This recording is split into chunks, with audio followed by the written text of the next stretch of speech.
it, I'ma do it 'cause I bring the fire. Gonna take you higher, higher, higher. 'Cause I bring the fire, fire, fire. I'm gonna be a soldier, gonna be a fighter.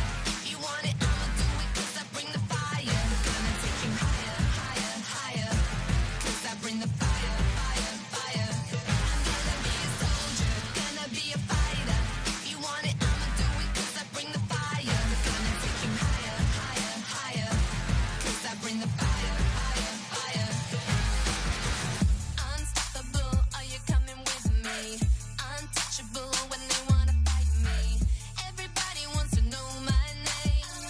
Do you wanna come and play my game? Put it on you like I'm on a mission. Are you ready, boys? Stand to attention. Everybody wants to know my name 'cause I'm gonna be I'm gonna be a soldier, gonna be a fighter. If you want it, I'ma do it 'cause I bring the fire. Gonna take you higher, higher, higher. 'Cause I bring the fire, fire, fire. I'm gonna be a soldier, gonna be a fighter. If you want it, I'ma do it 'cause I bring the fire. Gonna take you higher, higher, higher. 'Cause I bring the fire, fire, fire. I'm gonna be a soldier, gonna be a fighter. If you want it, I'ma do it 'cause I bring the fire. Gonna take you higher, higher, higher. 'Cause I bring the fire, fire, fire. I'm gonna be a soldier, gonna be a fighter. If you want it, I'ma do it 'cause I bring the fire. Gonna take you higher, higher, higher. 'Cause I bring the fire, fire, fire. I'm gonna be a soldier, gonna be a fighter. If you want it, I'ma do it 'cause I bring the fire. Gonna take you higher, higher, higher. 'Cause I bring the fire, fire, fire.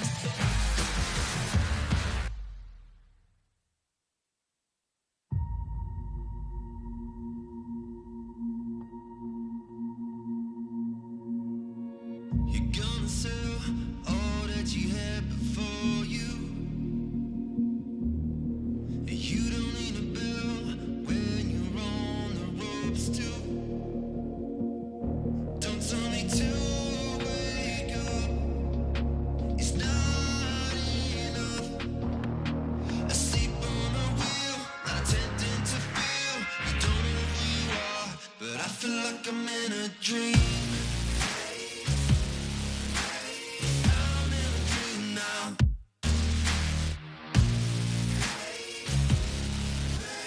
I'm in a dream now.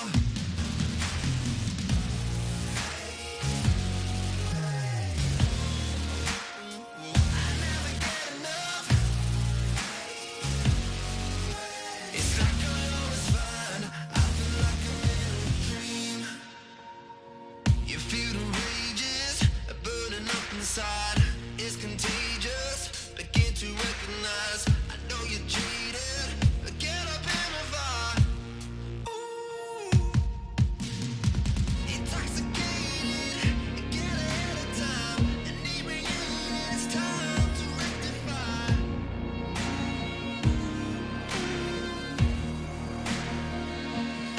Don't tell me to wake up, it's not enough.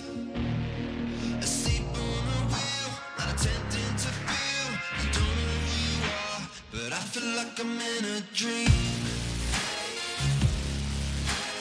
I'm in a dream now.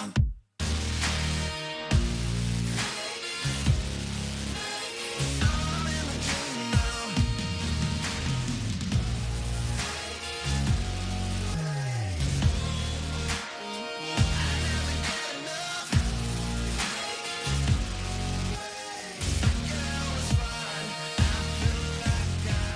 In a dream, is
sweetest thing. Yeah. I left all the joy you bring. Yeah. But I'm coming back, knocking down the door. I'm coming back. Are you ready? Are you ready for more? Are you ready for more? Regrets, oh, I have a few. Yeah. I tried to change what I cannot undo. But I'm coming back, knocking down the door. Coming back. Are you ready? 'Cause I'm coming back, knocking down the door. Coming back. Are you ready for more? Oh, are you ready for more? Oh, are you ready for more? Yeah, are you ready for more? And I'm coming back, knocking down the door. Coming back. Are you ready? Coming back, knocking down the door. Coming back. Are you ready? Are you ready for more?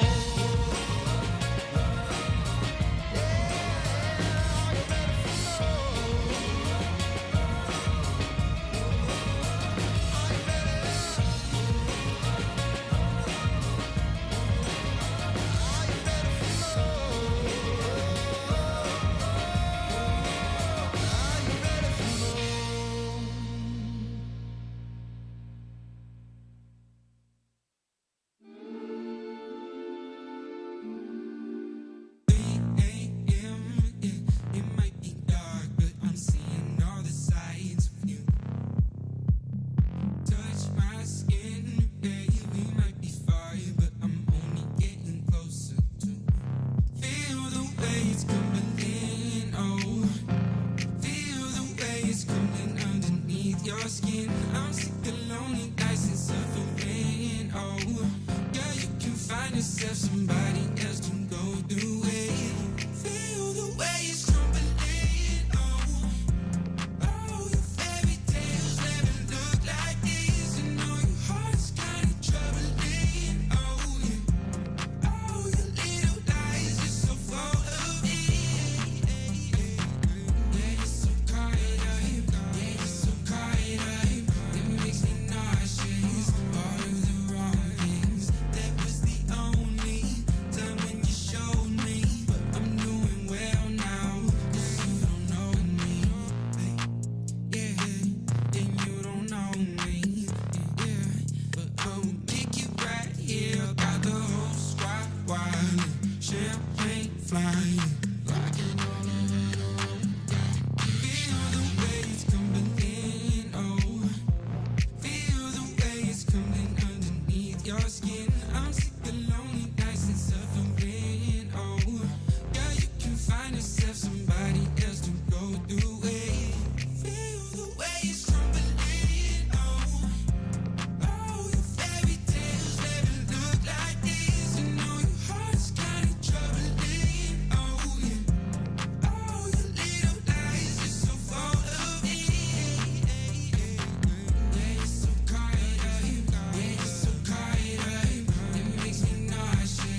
set me free. What's it gonna be? Now I'm lonely, I'm ready for this love. Don't set me free. What's it gonna be? Now I'm lonely, I'm ready for this love. Don't set me free. What's it gonna be? Now I'm lonely, I'm ready for this love. Don't set me free. I gave my love like you asked me to. You stole my trust. Now this time is through. All I asked from you is time together. All you gave is hurt. What's it gonna be? Now I'm lonely, I'm ready for this love. Don't set me free. What's it gonna be? Now I'm lonely, I'm ready for this love. Don't set me free. What's it gonna be? Now I'm lonely, I'm ready for this love. Don't set me free. What's it gonna be? Now I'm lonely, I'm ready for this love. Don't set me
It's a long way to the top, but I'm good for it. It's a long way to the top, to the top. A lot of people thought that I would stop, but I knew I could do it. I knew I could do it. Hey, early morning you can catch me grinding. Late night and I'm still putting in time, 'cause I knew I could do it. I knew I could do it. Hey, I put in work around the clock, you do on occasion. Hard work pays off, you minimum waging. I'm not like you, I work till I'm making. You give up on your dreams and you only like 3 days in. Fight for what you want, don't quit at the weigh-in. Don't treat your life like a joke unless your last name's Wayans. Learn from other people's mistakes, you don't have to make them. Some people have to fail to understand what I'm saying. I get it, I know so, they messed up, I won't though. I work too hard and too long to make mistakes that I know so. They might talk down on me now 'cause they gave up on their own goals. If you live in a glass house, you should be scared of a stone throw, so shh. It's a long way to the top, to the top. A lot of people thought that I would stop, but I knew I could do it. I knew I could do it. Hey, early morning.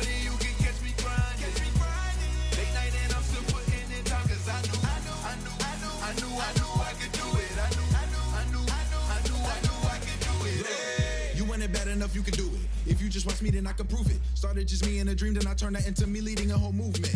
Everybody around me eating, cause I wouldn't take a seat when they told me to chill out, they keep it a bill. Now my visions weren't what they were seeing. I get a check now, yeah. Look at my neck now, yeah. Full of baguettes now, yeah. Can't help but flex now, yeah. My come up come with some commas, can't tell I'm a comma chameleon. That means I don't need to be in your face, you should know I'm out chasing these millions. You gon' see it when I pull up in that skirt. Ask me how I did it, putting in that work. It's a long way to the top, but I work hard and trust no obstacle will stop me till I'm 6 feet in the dirt, you heard? It's a long way to the top. A lot of people thought that I would stop, but I knew I could do it. I knew I could do it. Hey. Early morning you can catch me grinding. Late night and I'm still putting in time, cause I knew I could do it. I knew I could do it. Hey.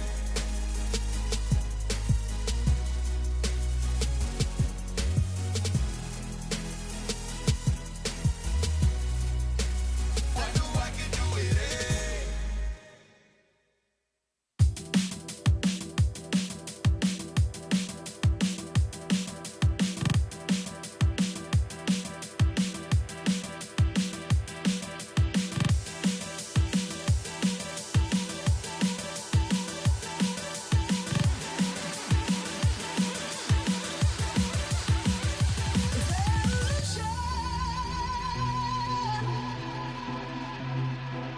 The dream's about to happen.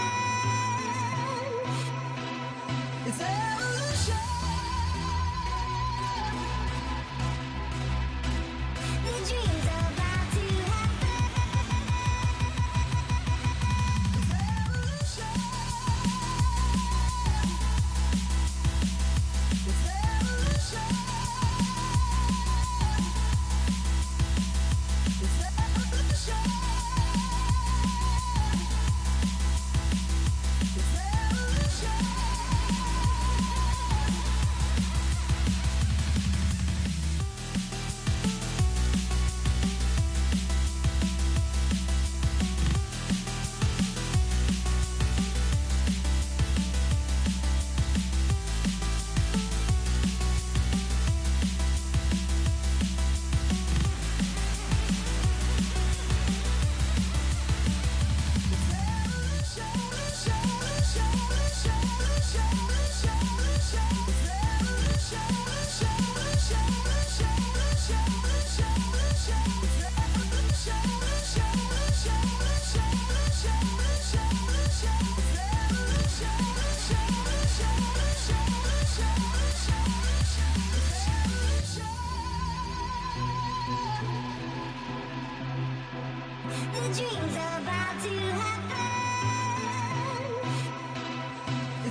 this.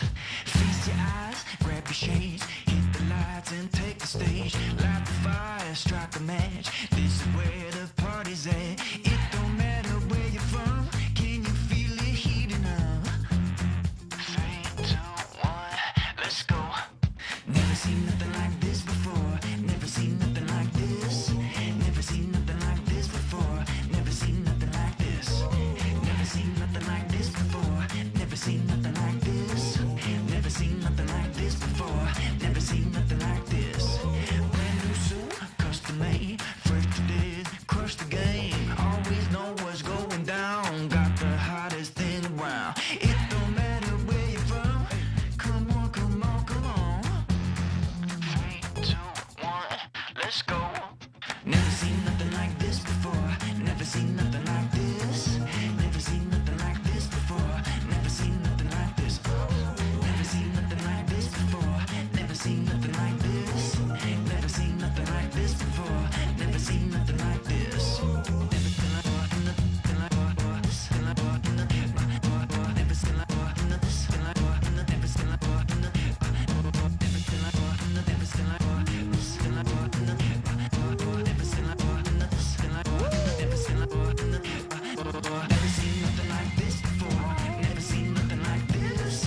Never seen nothing like this before. Never seen nothing like this. Never seen nothing like this before. Never seen nothing like this. Never seen nothing like this before. Never seen nothing like this.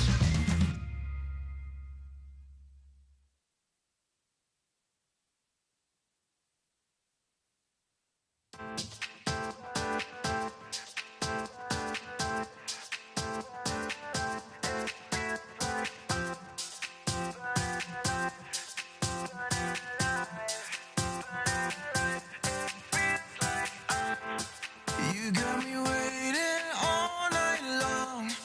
You got me now I'm confused. Cause you are beautiful. Hold it down, hold it down. You got me wrapped up all night long. Like a bite of a passion fruit. That's what you are, what you are. Beautiful. It feels like I'm running life, running life, running life. It feels like I'm running life, running life, running life. It feels like I'm running life, running life, running life. It feels like I'm running life, running life, running life. It feels like I'm. You got me moving all night long. You got me mesmerized. Cause you are beautiful, beautiful, beautiful. You drag me down the rabbit hole, and now I'm in paradise. It's what you are, what you are. You're beautiful. It feels like I'm running life, running life, running life. It feels like I'm running life, running life, running life. It feels like I'm running life, running life, running life. It feels like I'm running life, running life, running life. It feels like I'm.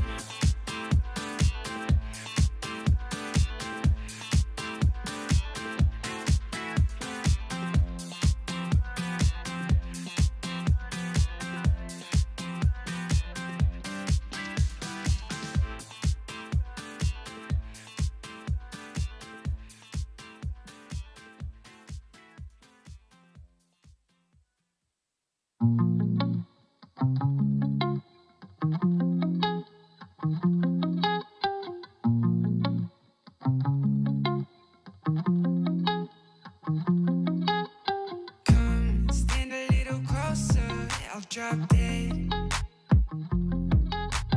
I know you heard about what I said, yeah.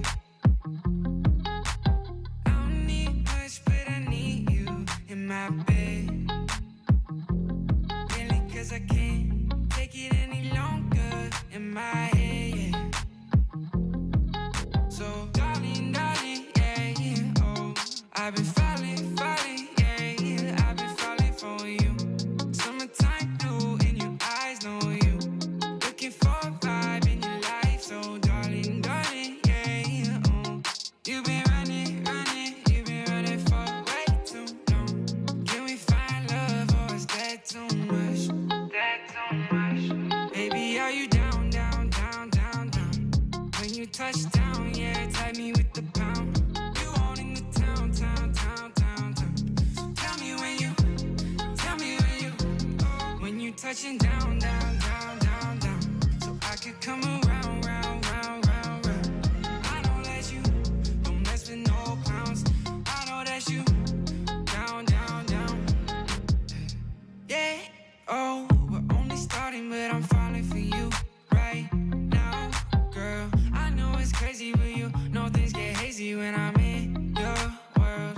So, baby, where you been all my life when I was always down on the pavement? I was out waiting in my spaceship for you to lift me up and take me places. So, darling, darling, yeah, yeah, oh. I've been falling, falling, yeah, yeah. I've been falling for you. Summertime blue in your eyes, know you. Looking for a vibe in your life, so darling, darling, yeah, yeah, oh. You've been running, running, you've been running for way too long. Can we find love or is that too much? Need to know. Baby, are you down, down, down, down, down? When you touch down, yeah, tag me with the pound. You owning the town, town, town, town, town. So tell me when you touching down, down, down, down, down. So I could come around, round, round, round, round. I know that you don't mess with no clowns. I know that you down, down, down.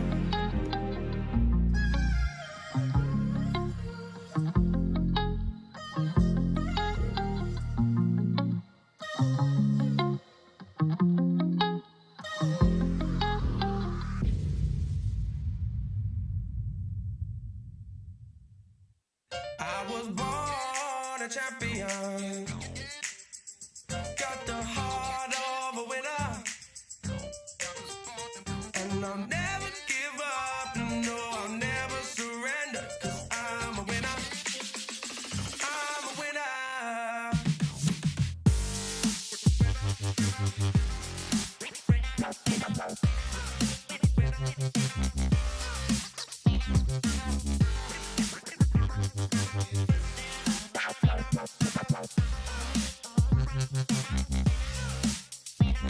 You gotta keep on, keep on, keep on. Don't let them stop you when it hurts. Keep on, keep on, keep on, yeah. Don't let them stop you from winning and winning and winning again. I was born a champion. Got the heart of a winner. And I'll never give up. No, I'll never surrender. 'Cause I'm a winner. I'm a winner.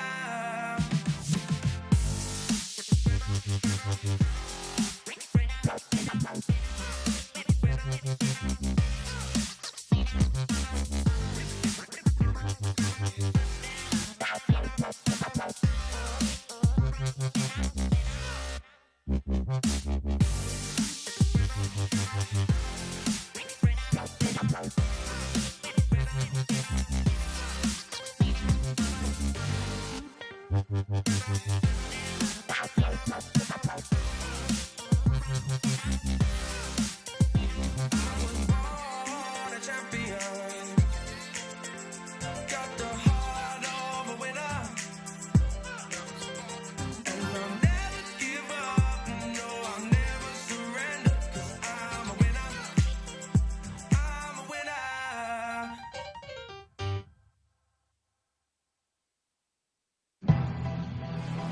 Yeah. It's lights, camera, action over here, boy. I'm the paparazzi's finest. Sit back and watch the show. The fire burning my soul, the passion in my eyes. My people starve, the hunger pains feed my desire. And I desire throne, a scepter with a castle. I'm the king of this jungle, they call me Mufasa. It's simple, I'm sonning these dudes. On my Usain Bolt, yeah, I'm running these dudes. I try to explain I'm not the norm. When I'm in red form, we still on the runway. I ain't even airborne. Keep my windows tinted so they don't know who's in it. I ain't afraid of the dark, I was raised in it. My sins is unrepentant, my words is authentic. I tried to come clean, my heart wasn't in it. Lazy boy living, the squad is so turned. Shaking their heads like men and boys and never learn. Who gon' stop me though? Until the curtain close, pull up a chair, sit back and watch the show. You know, say my name in the streets and they say, about to go. I can feel the hate, yeah, they pray that I fall. Sit back and watch the show. You know, say my name in the streets and they say, about to go. I can feel the hate, yeah, they pray that I fall. Sit back and watch the show. I got champagne wishes and caviar dreams. Had them haters bow down and kiss the ring. They offered an inch, I took the whole thing. My side piece is ratchet, but my lady's a queen. They ain't loyal, but that don't make my blood boil. The game is deep rooted, I was raised in the soil. Lights, camera, action, paparazzi attraction. What's next for 'em? You know the streets asking. I'm self-made, CEO, I'm self-paid. The game's thirsty and I'm a glass of lemonade. These boys must got me twisted, French braids. I'm so disrespectful, spitting on their graves. I'm trying to bury them 6 feet at the cemeterium. I'm offended the blogs who try to put me next to them. Who gon' stop me, bro? Until the curtain close, pull up a chair, sit back and watch the show. You know, say my name in the streets and they say, about to go. I can feel the hate, yeah, they pray that I fall. Sit back and watch the show. You know, say my name in the streets and they say, about to go. I can feel the hate, yeah, they pray that I fall. Sit back and watch the show. I've been knocked down but never out. I hit that canvas but never seen more than a 6 count. I'm the reason they packed the arena. I'm the reason these young girls is at the top of their lungs screaming. Camera phones flashing, everybody clamoring. These clowns jacking my style, they wanna be him. Before I blew, I told them what I'm about to do. Now watch the SHOW. You know, say my name in the streets and they say, about to go. I can feel the hate, yeah, they pray that I fall. Sit back and watch the show. You know, say my name in the streets and they say, about to go. I can feel the hate, yeah, they pray that I fall. Sit back and watch the show.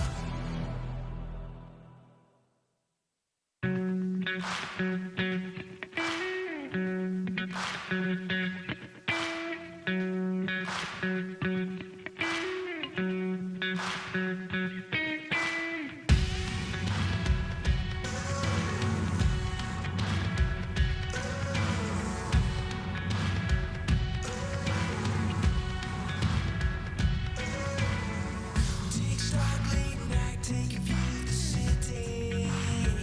I'm sure you're with me.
a champion. Got the heart of a winner. And I'll never give up. No, I'll never surrender. 'Cause I'm a winner. I'm a winner.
Hello everybody and welcome back to the PCS Spring Split Playoffs. Today we do have a matchup up. We have DCG taking on Bliss in the fourth match, lower bracket. Loser will be eliminated. The winner will continue on.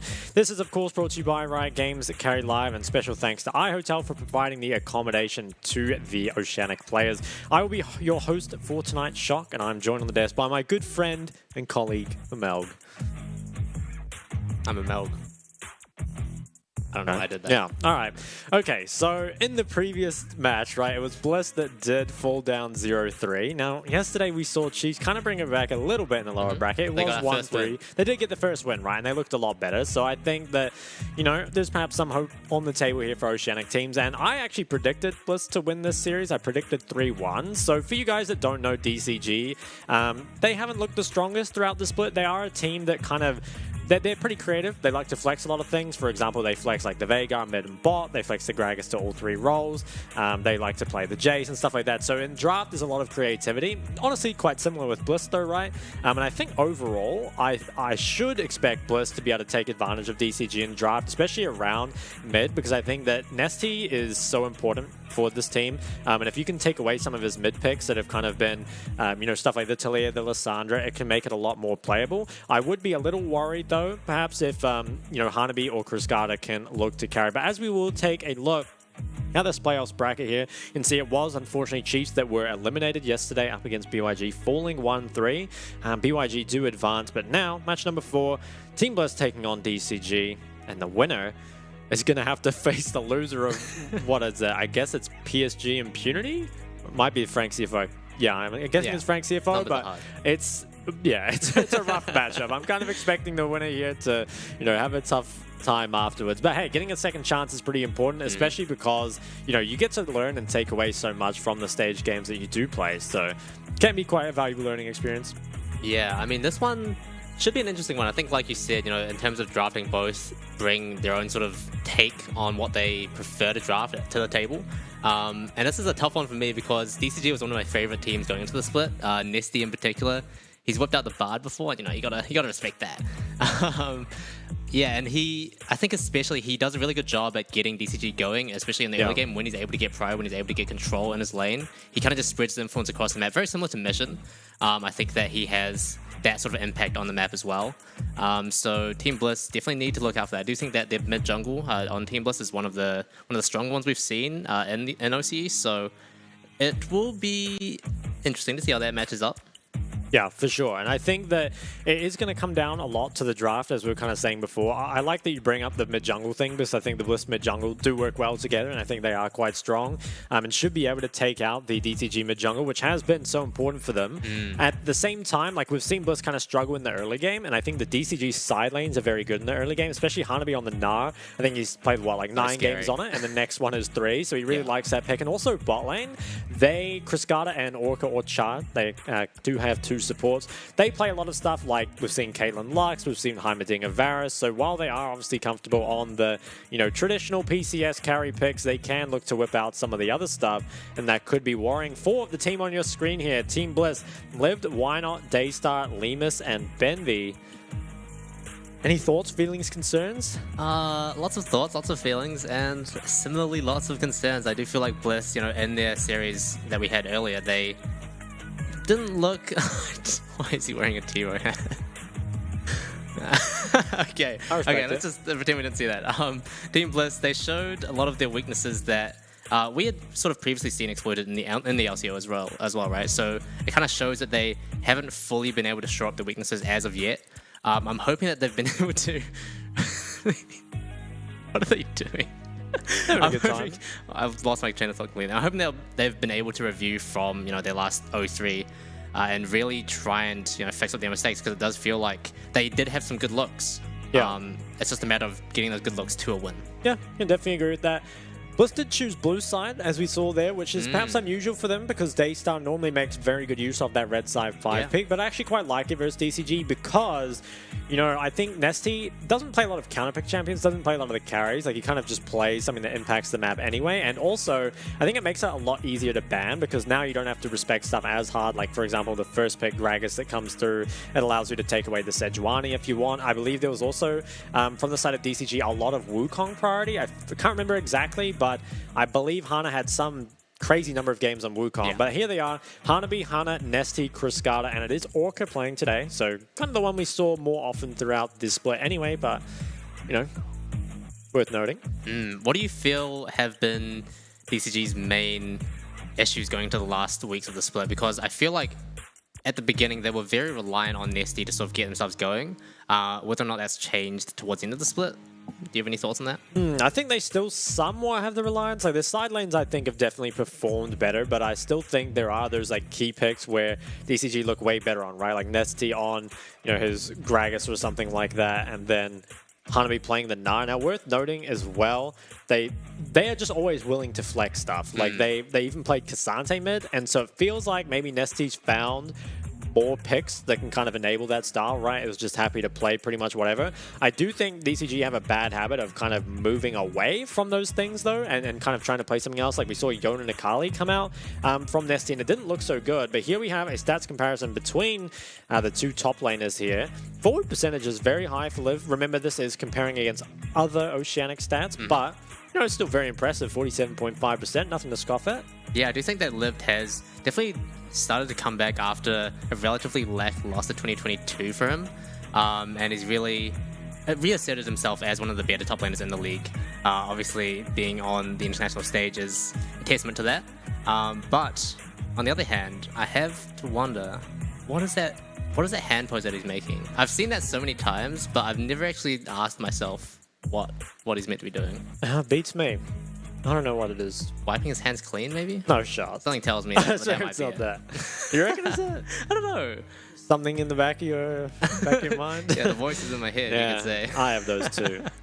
But it will be real interesting here as we see the draft start. Sejuani and Vi are the first 2 bans. Will be matched by Caitlyn on the other side. So interesting strategy coming out already out of Bliss. Probably looking to take away the junglers. Maybe first pick the Wukong. I think that's a pretty good strategy because Hana, when he's looked for stuff like the Lee Sin, definitely hasn't looked as strong. And I think it also, if you take away a lot of these jungle kind of carries, it makes it much more difficult for Nesty to be enabled as well, right? After all, mid-jungle is a duo. Rakan is the final ban. And Varus matched away on DCG, which is interesting because it feels like those sort of champs are what DCG would like to play normally as well. And I don't think Varus has really been an issue. Veigar is the last ban. I would expect Wukong, just given that so many junglers have been taken away, to be first picked. Alternatively, we can always look at the Xayah, but for me, I think the Wukong would be a great pick. Annie is locked in Annie, instead. So okay. this is something that was banned away against DCG many times before, particularly against Nesty. But with that Wukong going through, I wouldn't be surprised to see DCG pick it up. And that'll be interesting because then where will Wino go after that? Zeri is being hovered. We say it time and time again, but PCS, Zeri, Lulu. I think every single ADC in this league is an absolute monster on the pick. Wouldn't be surprised to see it picked up. I wouldn't be surprised either, unfortunately. It is going to be the Zeri. We'll see what gets picked next. I assume it's going to be the Lulu, but whether or not that gets dropped is 3 or not. Yeah, I would take Wukong, but if they don't, I'd be curious. Because, yeah, I mean, you could take the Lulu, but feels like maybe not. I guess Gragas is open too, but yeah, it feels like Wukong is just so big. So I think once this gets locked in, Bliss most likely will have to answer with Gragas because there just aren't that many junglers left. I mean, we saw some interesting stuff yesterday, right? Like we saw the Pantheon, for example, played. But I would think that Gragas should be the pickup. Ooh, okay, so they lock in the Lee Sin instead. It's something we've seen into Wukong before, but honestly, I haven't liked it. I think it has potential, but it just hasn't looked good so far. Xayah is locked in as well, and this should be the Lulu picked up on 3. Makes sense. All right, second phase ban. So where do you target here? Ooh, I think top lane maybe? Yeah, there's lots of options here, but I think it does depend maybe what Hanabi's going for. We'll have to see where. You don't think they might ban out some engaged supports like Nautilus? They could, but Annie can always be flex support, so it does feel a little weird, like banning out supports and potentially having... Okay, I mean, you're right, they do go for it. Team Blitz, I would hope that they ban away the Gnar. I think Hanabi has looked just too good on the champ. They ban out the Talia instead, so maybe confident that they have some sort of pick into it. And the Talia maybe... Yeah, I mean, it's respect towards Nesty, right? Yeah. It has looked very good on the Talia, the Lissandra. So taking those away does make some sense. Blitzcrank as well, so that will leave Leona or Thresh available. And last ban here, I think if you continue to target Nesty, you do take away the Lissandra. Okay, nice. They banned the Gnar. Now, the side of DCG, I think it would be better to blind pick top. I don't think that Nesty... I mean, he can blind, but a lot of his blind champs have been taken away. Ooh, Gragas Flex would be good, though. I actually didn't even realize Gragas was still open. I like taking the Gragas in the 4-5. Obviously, gives you a lot of options. And Nesty's look very good in it, and I'm sure Hanabi can play it as well. So Team Bliss, as your 4-5 here, I would expect Annie to just go bot. But then what do you pick up in your 4-5? I wonder, because Xayah Annie does feel like a bit of a weird bot lane duo. Yeah, I mean, they can play something else. I think the reason I was thinking that was just because Bambi kind of prefers the range supports, but you're right. Could be sort of weird to take it. They take the blind Scion, which is risky. Ooh. One of the best games Hanabi's had all split was on the Gwen. Now hovering the Ahri. I'm not sure how much I like it. I mean, I think we've seen Ahri into Zeri a few times. Okay, it's locked in. It has to be the Gwen, surely.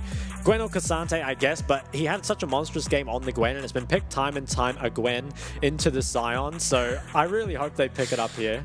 Come on, man. Well, I thought it was good. That was alright. You slid it in pretty well. I'll give you that. Thank you. Okay, yeah, should be this Gwen last pick. That will confirm the Gragas going into the mid lane. Man. I honestly feel like DCG got the better end of this draft. Look, I think there are definitely win conditions here for the side of Bliss, but I think top matchup isn't looking too good. Mid is very neutralized. Lee has a tough time in this game, and I'm not sure how good Xayah Annie is, whereas I feel like DCG basically got everything they wanted.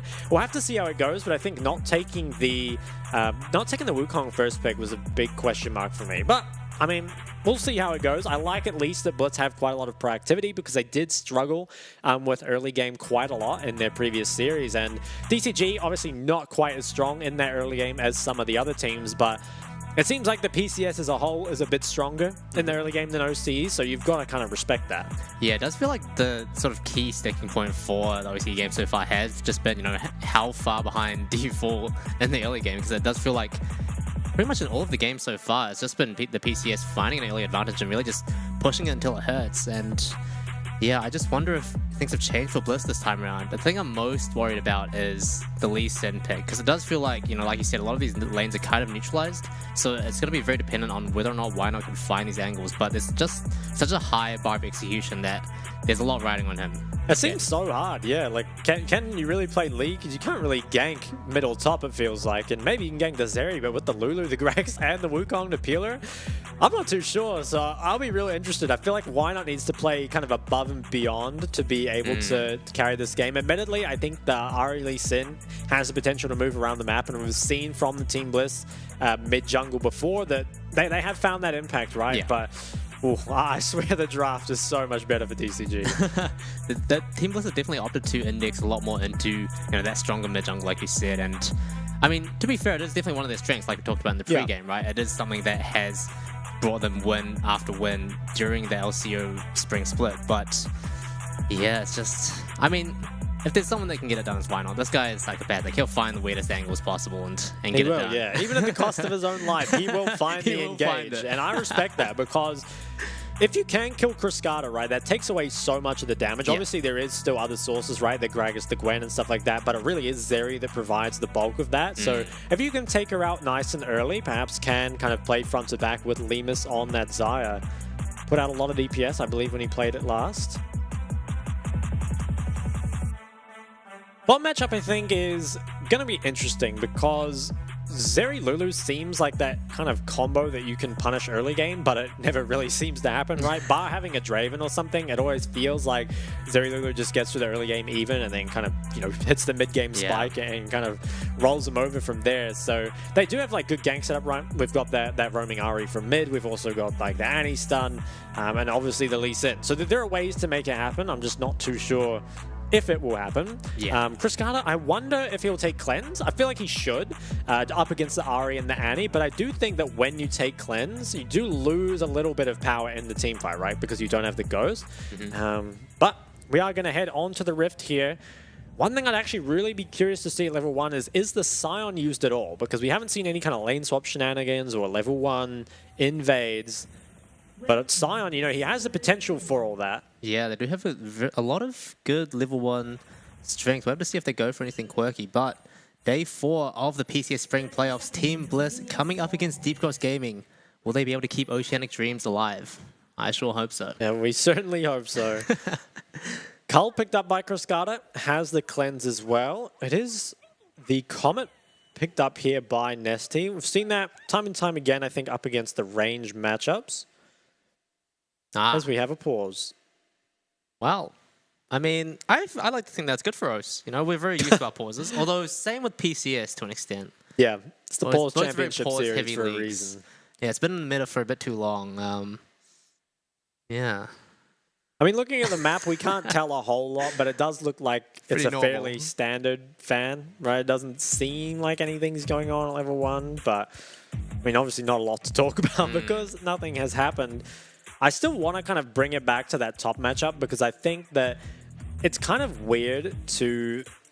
When you're in your second phase bans, the typical thing to do is to double ban a lane because that tends to get more impact, right? You either ban out 2 mids or you ban 2 tops or something like that, just because that allows you to target something a bit more specifically and kind of protect for the blind picks. And I think it's kind of strange that Scion was blind picked here with the Gnar ban and then give the Gwen anyway, because in the PCS, Gwen has been picked into Scion so many times, and it's looked really damn good, I think, every single time. So very bold, I think, by Liv to say, I'm completely fine with that matchup. And even if you can neutralize the early game, Gwen snowballs and scales as well, just really, really well. So I'm not sure. Yeah, I'm not sure maybe the second phase bans, but as we have a look at the level 1 trade, should probably be Zeri Lulu that get priority, at least in this early game. Even with the Cull. Benvi actually takes a lot of damage before this lane even starts. He's taking another one. More. He hasn't had enough just yet. Dude, what's he's going really on? For it. He's got the Spell Thieves gold at least. I mean, as a support myself, I have to say that's a dub. It's a huge dub. And also, both bot lane duos have actually color coordinated their skins, so... That is important. Yeah, no edge given to either team just yet.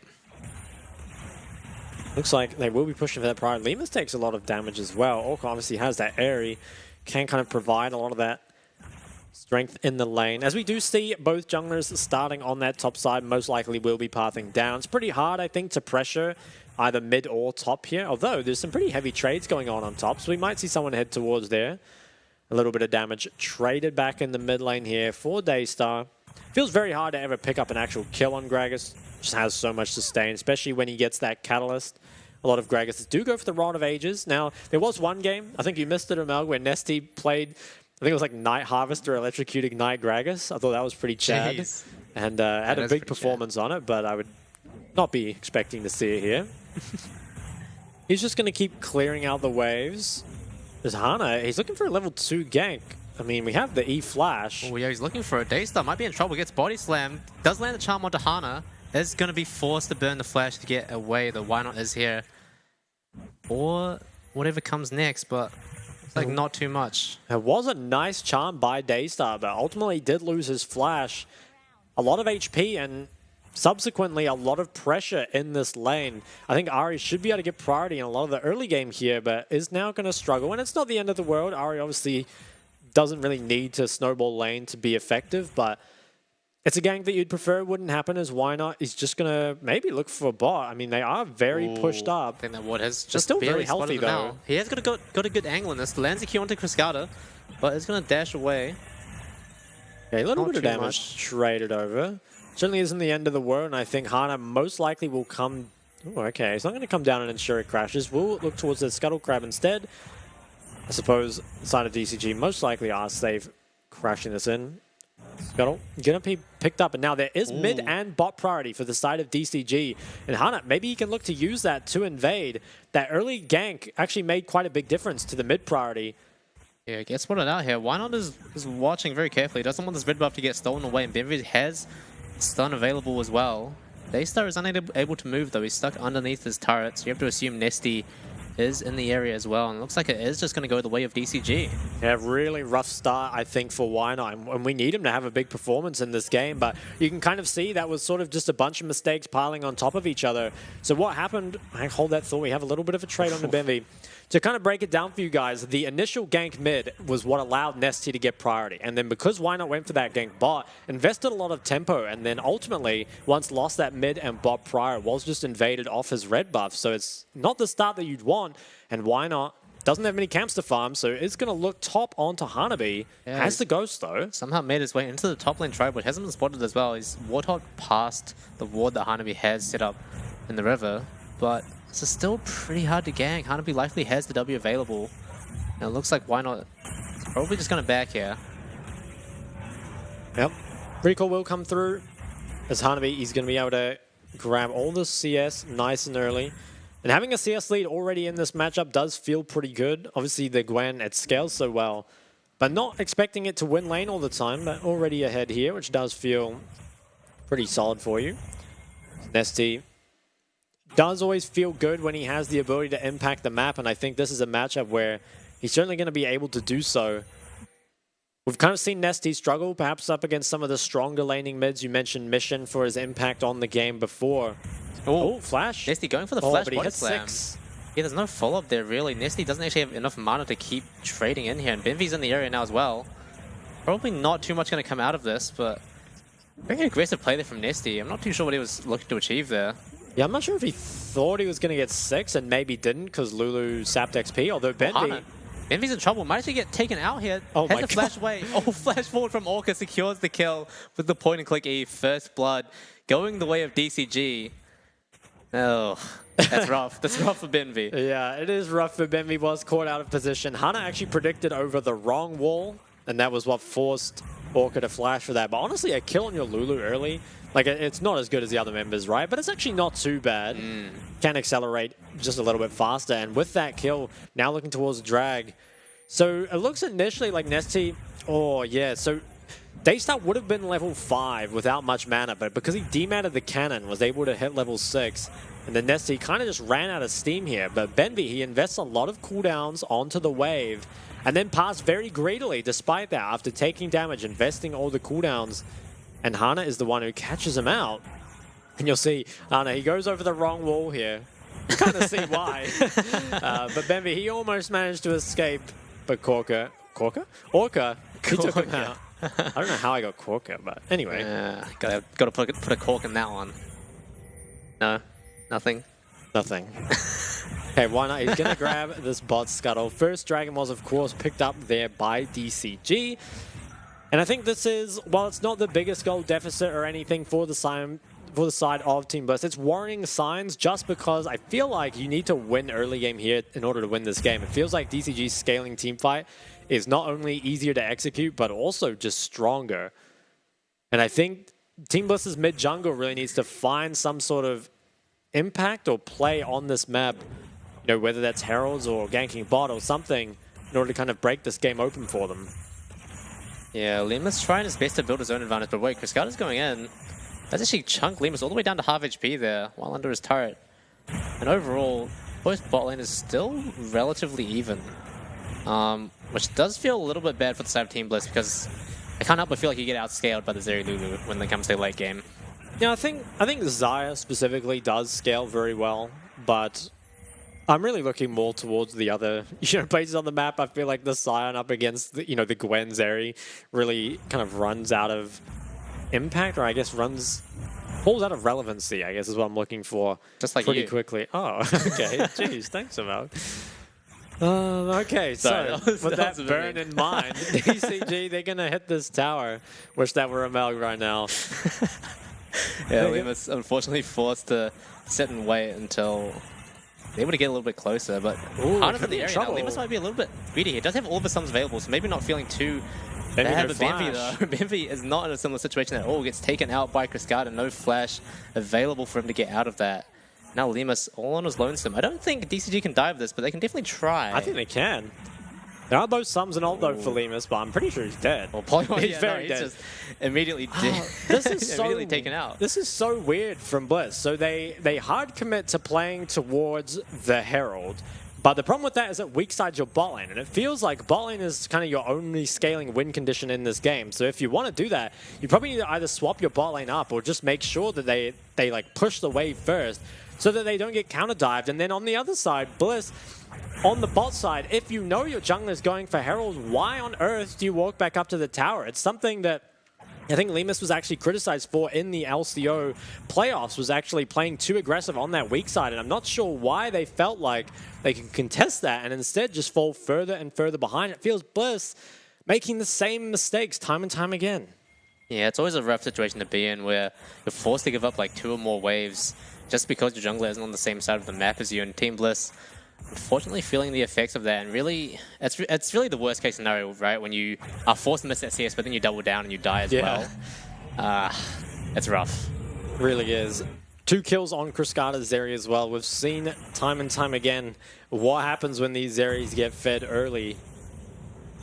Now, I guess the one saving grace for the side of Team Bliss is they have managed to pick up the Herald. So if somehow Why Not can find a play onto one of the lanes, can drop the Herald and maybe trade back some of this gold, but it's 2,000 gold already for DCG, and as we kind of said before, DCG not normally known for the strongest early game, particularly in the laning phase. It's more that mid game that they come online. So being ahead so early here, I'm pretty worried for Bliss.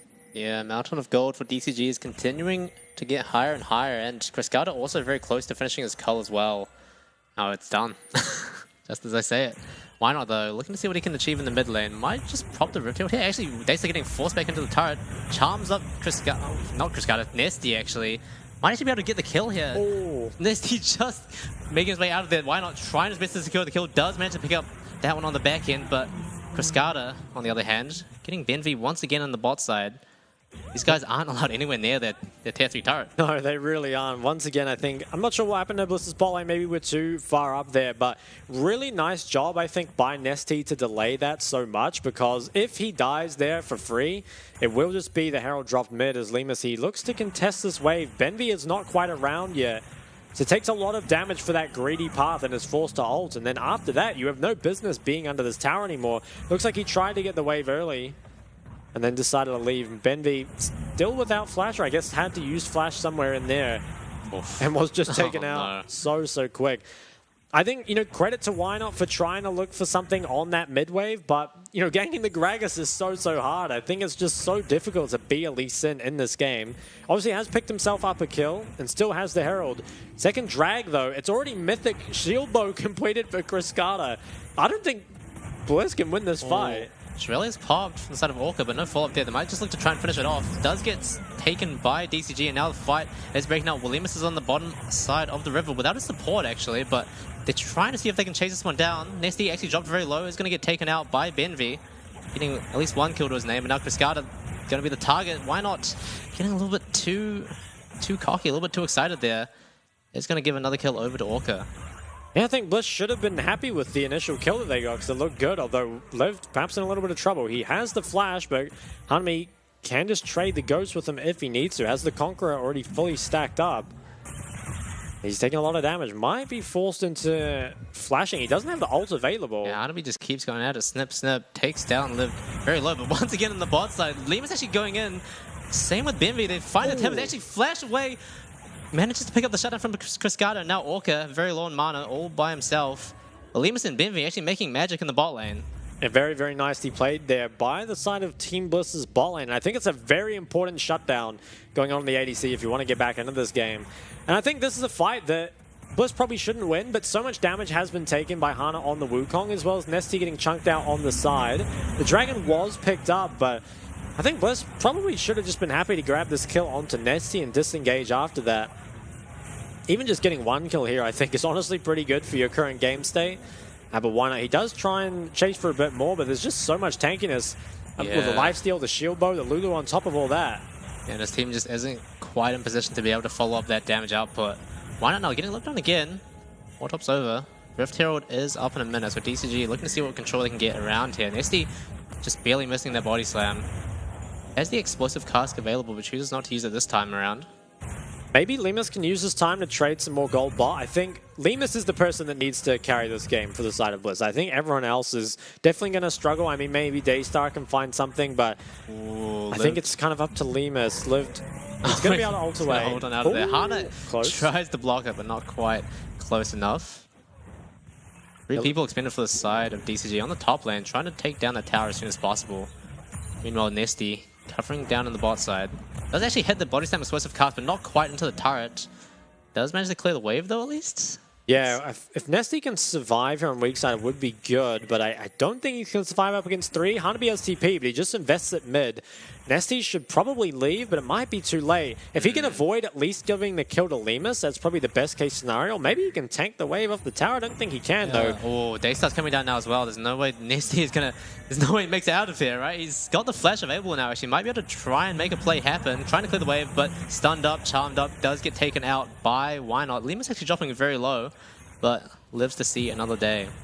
I think, yeah, nice there by Bliss to get this gold and grab the tower. It does come at a cost, obviously. The top tower goes down as well, and it looks like maybe mid. I mean, mid takes a lot of damage, but it won't quite fall. And I think if you can trade evenly from behind, generally that's pretty good, right? Yeah. I think you are a team here that isn't going to scale as well into the mid game or even the late game as the enemy team comps. So getting what gold you can, I think, is very important, especially considering that you're down 2 dragons. So you're going to be forced to contest this third one. And the more gold you can get on Limas before that, I think makes such a big difference. Daystar actually has himself a pretty significant lead here in mid lane, and that could be the difference maker in this third dragon fight. I don't think he'll be able to get anywhere close to second item, but he does have himself quite a bit of gold, as that gold lead has been brought back a little bit, but still remains in DCG's favor. Daystar trying as good as he can to make himself a threat for the side of Team Bliss. He is 2 levels up right now on the Ahri, so definitely good looks for him. And we've seen Daystar, really come online in those late game team fights as well. So a really good start for him and for Team Bliss's chances of winning this game. Mountain Dragons spawning in a minute now. Bliss, they have the control. They do. Yeah, they really need to be able to win this team fight if they want a chance in this game. And I think having the control is so important. I think Benvi maybe can be the one to find some sort of engage. He almost has flash ready, and it's very difficult, I think, to face check into the Annie. It's only Cascada who has the cleanse. Nesty now making his way down to try and help out his team. They're kind of wrestling for mid-pro. Looks like Team Bliss have secured it for now. 25 seconds now to the spawn. And I have to assume this is going to be a 5v5 coming up very soon. And like you said, definitely very important for Team Bliss to try and find an angle to win this fight here before things get too out of control for them in this game. I think DCG should probably just go down mid and force Team Bliss to respond. I don't think you want to be able to face check into this. I think actually much better played setup here from the side of Team Bliss. So despite being at a gold deficit, managed to maintain the control when I think they shouldn't normally be able to. Oh, there's that one ward. Despite that though, Nesty gets completely taken out by Benvi, finds a kill. Will Team Bliss look for more here? Hanabi spends the ultimate, Liv trying as best he can to find a stun. Kasada actually jumping very low. Why not going in? Doesn't actually find the kick early enough, but now is able to find that kill. Limus now the target. Hana takes him down. Lived now 1v2 on the top side of the river. Daystar and Baby trying their best to finish off Hana. They do find him. Lived. He's still going. Tanky Scion isn't actually able to get taken out by Hanabi and Orca, and actually a pretty big win for Team Bliss. They do find the charm once again, stunned up. Who's going to get the kill here? Hopefully it's Daystar. He does pick that one up. Shut down for him once again, pumping out 3.5k damage in that fight, and Team Bliss, they're not going down without a fight. They really aren't. Much better played there by Team Bliss. I have to say though, on the side of DCG, what are they doing, man? Just say it then. Just what are they doing? Like, just go down mid and force Bliss out of the control, because why are you face checking, man? It should be so easy. I think here, it makes no sense. Like, you can just go down mid, pressure the tier 2. You don't even need the drag. Instead, it's Nesty who just walks up, gets chain CC'd, and also the Sun Q buys so much time. Nesty deals 0 damage in this fight. And I think also Chris Carter went a bit too far forward, dashes forward into the Sun Q. And while the kick wasn't instant, it was good enough. Hana on the backside actually flashed the feathers and managed to get Limas, which I think was pretty important, but still though, Team Bliss, they get a very important team fight win. They get a couple kills. I believe they got drag, or is it still up? It might still be up. Yeah, both teams once again. Deja Vu Calvin is very happy about that one. His hairline isn't though, but Team Bliss, they do have control over the river once again. We'll see if DCG can find their way in. Yeah, I think this actually might be a better fight here. Oh, there's a lot of Teemos in this game. Wow, that is a lot of Teemos. I guess Wynot's really taking over the map this time. Nesty, though, on his own on the top side, whereas DCG 4 men trying to figure out what they can do, getting into the pit. BMV doesn't connect the stun, but Lived finds it onto Orca and Cascada, forced back very far into the jungle. Team will save. They have to do their best to secure the dragon. They do pick it up.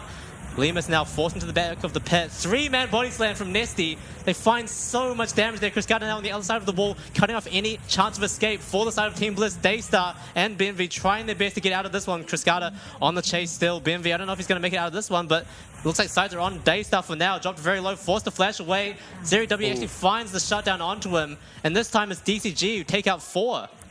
DCG, they do manage to play the team fight a little bit better, I think. For the first time in this game, Nesty was able to find impact in the team fight.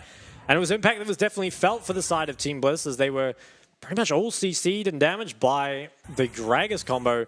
It was the Dragon picked up by Team Bliss. They buy themselves a bit of time, but I think it's tough, right? Despite the game looking even in terms of gold, it really is up to Daystar maybe to carry this. As we kind of see how this starts, I feel like this isn't as good a setup before. It's not the front to back, and the engage was pretty heavily fumbled by Bliss. And then once that happens, it feels like your carries are kind of all stuck in a place with nowhere to go. Yeah, huge body slam here from Nesty as well. Really crucial winning this fight and really finishing off Team Bliss before they can try and escape from the Dragon Pit. And after that, DCG, they kind of just hunt down Team Bliss one by one. Yeah, all taken out of their backside, and Cascada, the beneficiary of a lot of these kills as well. I think Benvi actually managed to get all the way out. I think the shutdown was even picked up here maybe as well, I think. Was it? Okay, that didn't hit on my screen. That's all I'm saying, bro. Okay, yeah. I mean, Daystar finds himself with 5 kills, but it is quite difficult to be the solo AP carry. As Engage, it's looked onto Hana, but really isn't quite found. They do have the TP from Nesty on the flank.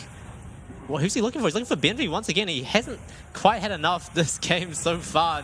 Daystar trying his best to try and dissuade any further engagement. Benvi, he's going to get taken out by Hanabi here. Killing spree for him. This Gwen is looking scarier and scarier as the game goes on. DCG not going to look towards the Baron quite yet, though. No, cannot go for it. Yeah, as I was saying, Daystar, he's very fed and he has a lot of gold.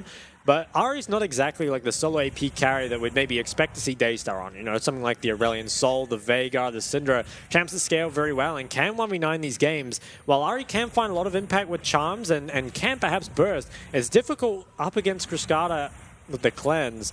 I'd be looking a lot towards Limus when he can complete his second item. Obviously, the Navori on the Xayah is such a big spike. And maybe can be used to turn the next team fight. Triskani opts for the Hurricane second, so doesn't yet have that kind of crit amplifier of his own.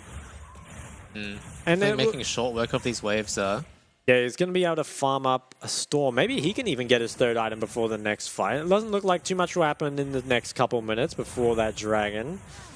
Overall, though, Team Bliss have done a really good job of staying in this game so far. We saw DCG earlier in the game with the 2K gold, and that hasn't really changed up until now. So definitely still hopes looking high for the side of OCE. Yeah, I think if there is something to take away from this game, it's that Bliss's objective setup has been much better than the side of DCG's. And so maybe can look to get early setup on this next Dragon and take a favorable fight. Because if they can find another team fight win, would even this up here. Especially if you can get the golden to Lemus, I think that's so important. Only has himself 1 kill. Does he have second item here in base? I'm not totally sure, but if he does, it's such an important spike to hit before this drag. Yes, okay, so he does have the Navori completed now on the Zai, which is, yeah, it's so big. Rylays as well on Benvi. Tibbers can provide quite a lot of just slow CC throughout the team fight. Something I am worried about, though, is Hanabi on the Gwen. He's got 2 completed items now. We saw in that first initial fight that Team Bliss won, Hanabi wasn't quite able to make as quick work of Lived as he would have wanted, but now this Gwen just gradually scaling up. Definitely becoming more of a team fight threat.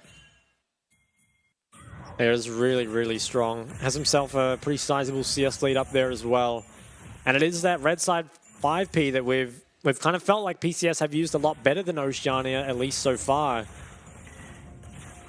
Now, it is DCG who are pushing down mid early. Once again, Bliss find themselves in the setup. DCG, please run to Baron or run down mid and force Team Bliss to come out of their control. If you just face check this again, it's going to go the same way as last time, most likely.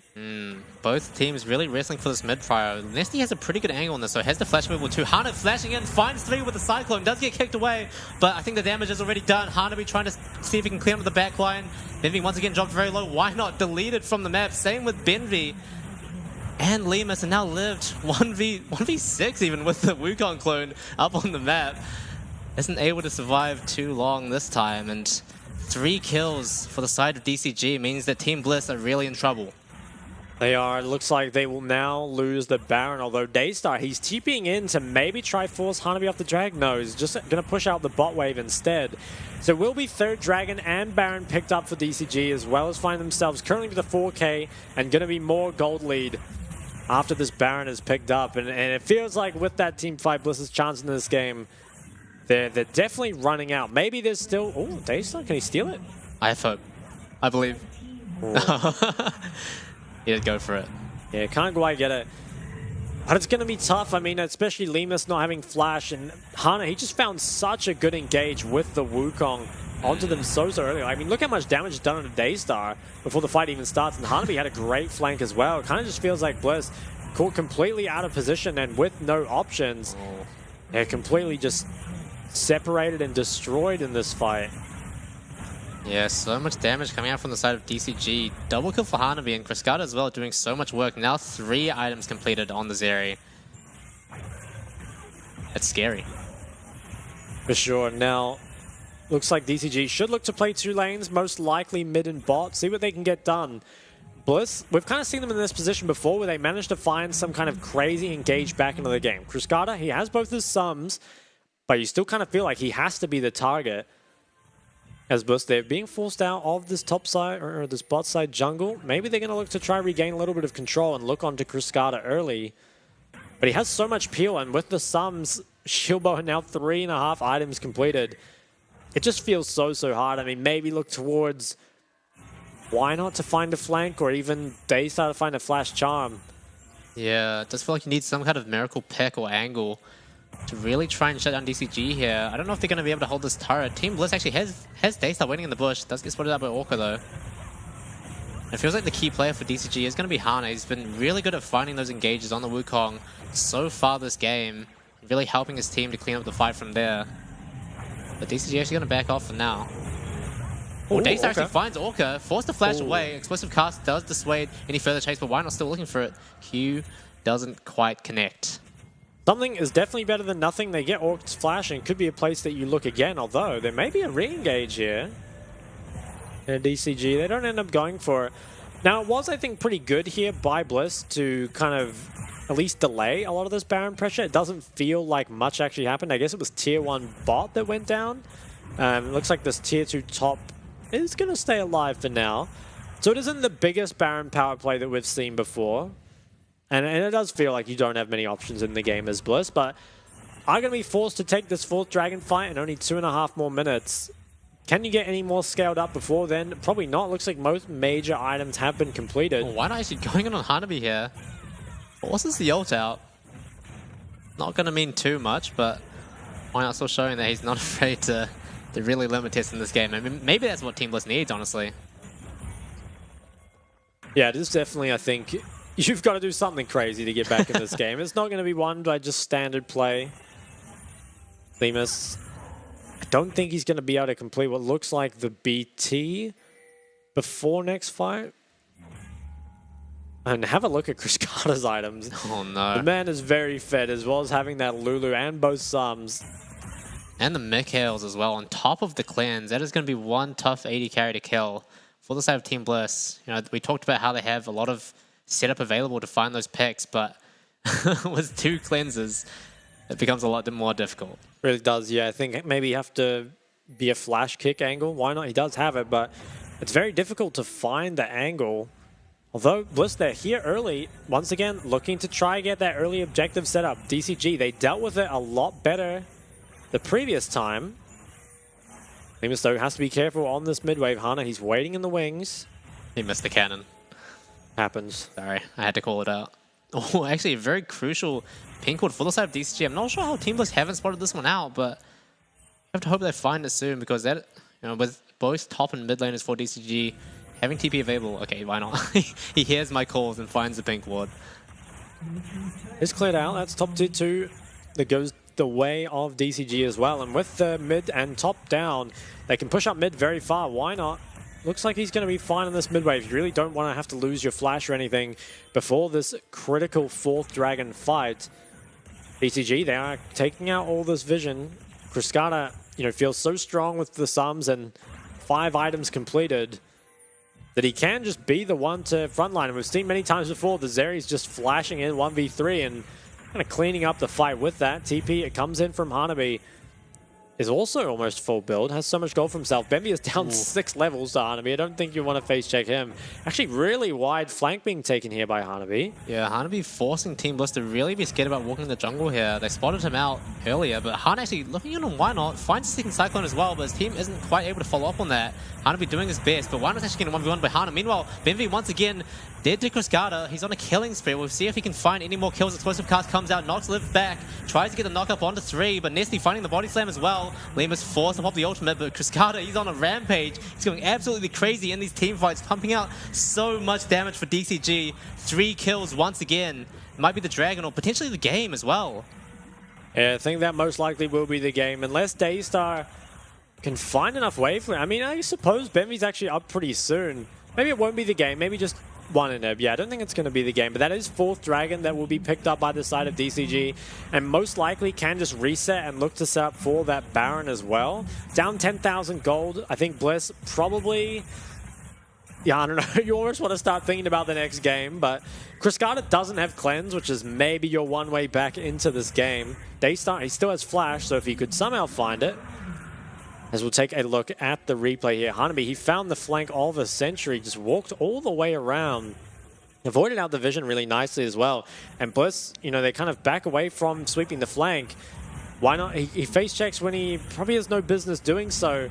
And this kind of double flank, once again, it splits up the fight so much. And you see that Lemus, in this fight, he doesn't really get to auto attack at all before his teammates have already, you know, kind of lost their lives here. So, you know, despite the fact that Lemus has, I guess, like 2.5 or maybe even 3 items, he just can't actually deal damage. And Cascada, having no such issue, does clean up the rest of the Team Bliss members. Yeah, it feels like Cascada really just having the easiest time of his life in that team fight. Hana and Hanabi setting up so well for him to just come in and clean it all up. Now DCG starting the Baron, making pretty short work of it. Yeah, I don't think there's any way for Bliss to contest this. We'll just go down here. What can they get done with it? I think if you're the side of DCG, you're looking to end the game with this.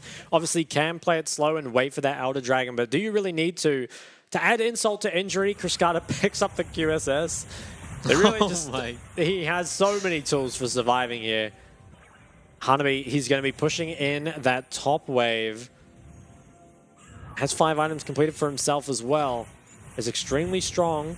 Midwave is not being buffed up currently. I mean, the Endem's already down, but it would be nice to see those super waves buffed up instead. Maybe DCG, they'll look to just 5-man top and force some sort of engage.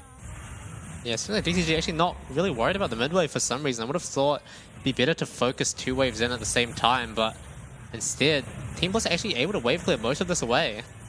Yeah, really weird decision, I think, by DCG not to put at least one member mid. It feels like Nesty, yeah, he's going towards it now. Should just be able to sit there and kind of stare at them menacingly. It's pretty difficult for them to engage on him. It's very tanky with the added Mountain Soul as well. As it looks like now they will try and sync up the waves, which is a much better look. Daystar trying to clear out that mid wave, but it is certainly difficult. And I think now Team Bliss will be forced to find an engage or also find... Yeah, Hanabi actually finds it onto Lemus as well, dropping the very low Cascada now all the way in the backline with his full Bloodthirster shield, trying to clean up as much as possible. Now lived once again 1v5, isn't going to be able to survive that much longer. Lemus and, Benvi and Why Not both down for the count. Daystar going to see what he can do to try and defend against this, but I think the Baron buff might just be too much. DCG just is cutting away the towers like they're paper. Lemus and Daystar both stuck in a Fountain Charm. Does hit, but actually misses because of the Gwen W. And it looks like DCG going to be picking up the first game of the series for tonight. They do, and I think very dominating fashion there for the side of DCG. And I think very questionable draft from Bliss. I think that they honestly set up around the objectives pretty well, and I think some of their initial team fights weren't bad, but there's so many things that just confused me in that game, because I feel like in your first 3 bans, okay, you ban away the Vi and the Sejuani. That should mean you pick up the Wukong, but they decide instead to give it over and have the Lee Sin, which I feel like has looked pretty lackluster. And if you're giving Zeri, wouldn't you rather ban, say, Wukong Sejuani and take the Vi first pick? So that kind of confused me. I think picking Sion without the Gwen ban in second phase was strange. And even, I think the Ahri looked good, but kind of, I think, needed more from Daystar in that game. And I can't really blame him, right? Because it was like 5-1. Yeah. But I think they needed kind of a stronger AP carry threat. So I really think Bliss should take a pretty good look at the draft coming into Game 2. I think there should be ways to clean this up, especially to get yourself on a better jungler. Because I think, why not? These look pretty good on the Wukong. And as we were saying, like, Hana, his most played is Wukong as well. So I really don't know why we didn't prioritize that and take it away. But they choose not to, and they are punished for it. I want to see, will Bliss choose the blue side again in game number 2? I'm not too sure, because you're kind of picking that blue side, so you get that first pick, right?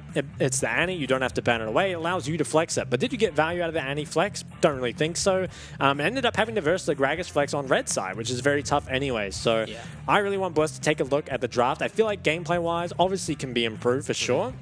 But the gameplay I don't think looked, so bad that it wasn't winnable. And I think that if Bliss can kind of recover something in game number 2, could find themselves tying up the series. Yeah, I do feel really bad for Daystar, right? Because he was actually pretty successful on the Ahri. Like you said, 5-1, 6-1, whatever he was on the Ahri. But ultimately, it feels like he had a lot of impact in those early to mid-game fights. But as the game went on, he kind of just lost a lot of value, right? Because DCG members, they just kept getting tankier and tankier.